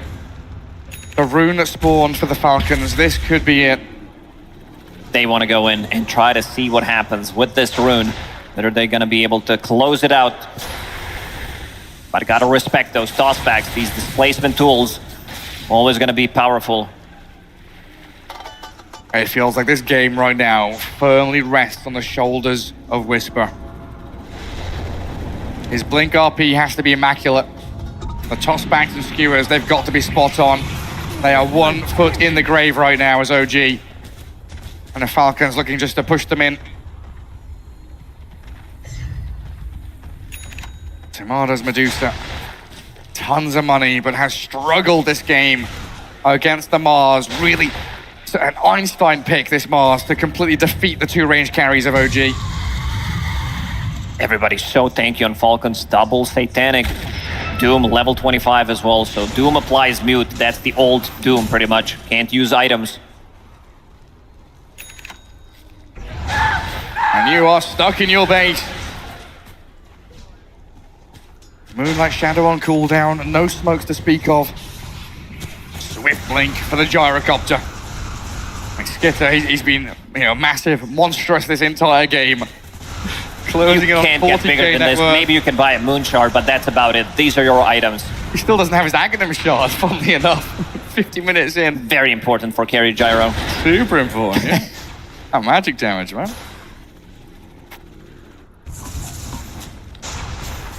No rash decision making though. Falcons not running down lanes, they are just preparing the map. Pushing top, making sure they set up mid. Plague wards all over the place with vision given as well by the Falcons team. Whisper, he does have a new shiny item, but he's playing off the map. He's not showing it yet. I mean, that has to pay off big time. It is the only way for OG to do anything is off the back of this Magnus. The Whisper Magnus. He's got to get the job done here. We'll see how it all pans out. As Telescope as a neutral item. First point of contact, Stab gonna get scouted. Observer wall dropped, vision given. They move on to BZM, RP skewer, it's a fountain, and another one. Whisper's done it! Oh, yes! 2 core kills, down they go! Skeeter, he is cleaning up. Piranha's gone, 100 seconds, no buy. Oh, you're right, BZM's fallen, but Whisper, skewer. He's back in again! Skitter's being annihilated! It's not enough, he's not quite feeling enough. Ari with a toss back! Avalanche is at the ready. No way! A blink out of fountain. Skitter dances out of danger. The buybacks and turnaround from Falcons. The throne is open. OG are 3v5. They catch Crit, but their throne's in trouble. Whisper, Whisper. Oh, nearly. Toss back. Skinner's in the fountain, but he's got the satanic. He doesn't have buy. The Falcons They're gonna have kill done Tomato. it. The throne is falling. Tomato can try, but he's all alone against the world. Look for the all chat. Let's see, just gonna be GG. These two teams, they respect each other. A little bit of a smiley face. Oh, those plays at the end though, nearly bringing it back for OG. The Falcons proved too strong. They were close. Like, the execution was there, but Team Falcons, we can see the smiles, we can see the hugs. They know that they did one hell of a job. They were ahead throughout this whole game. Skeeter ending up the game with only one death.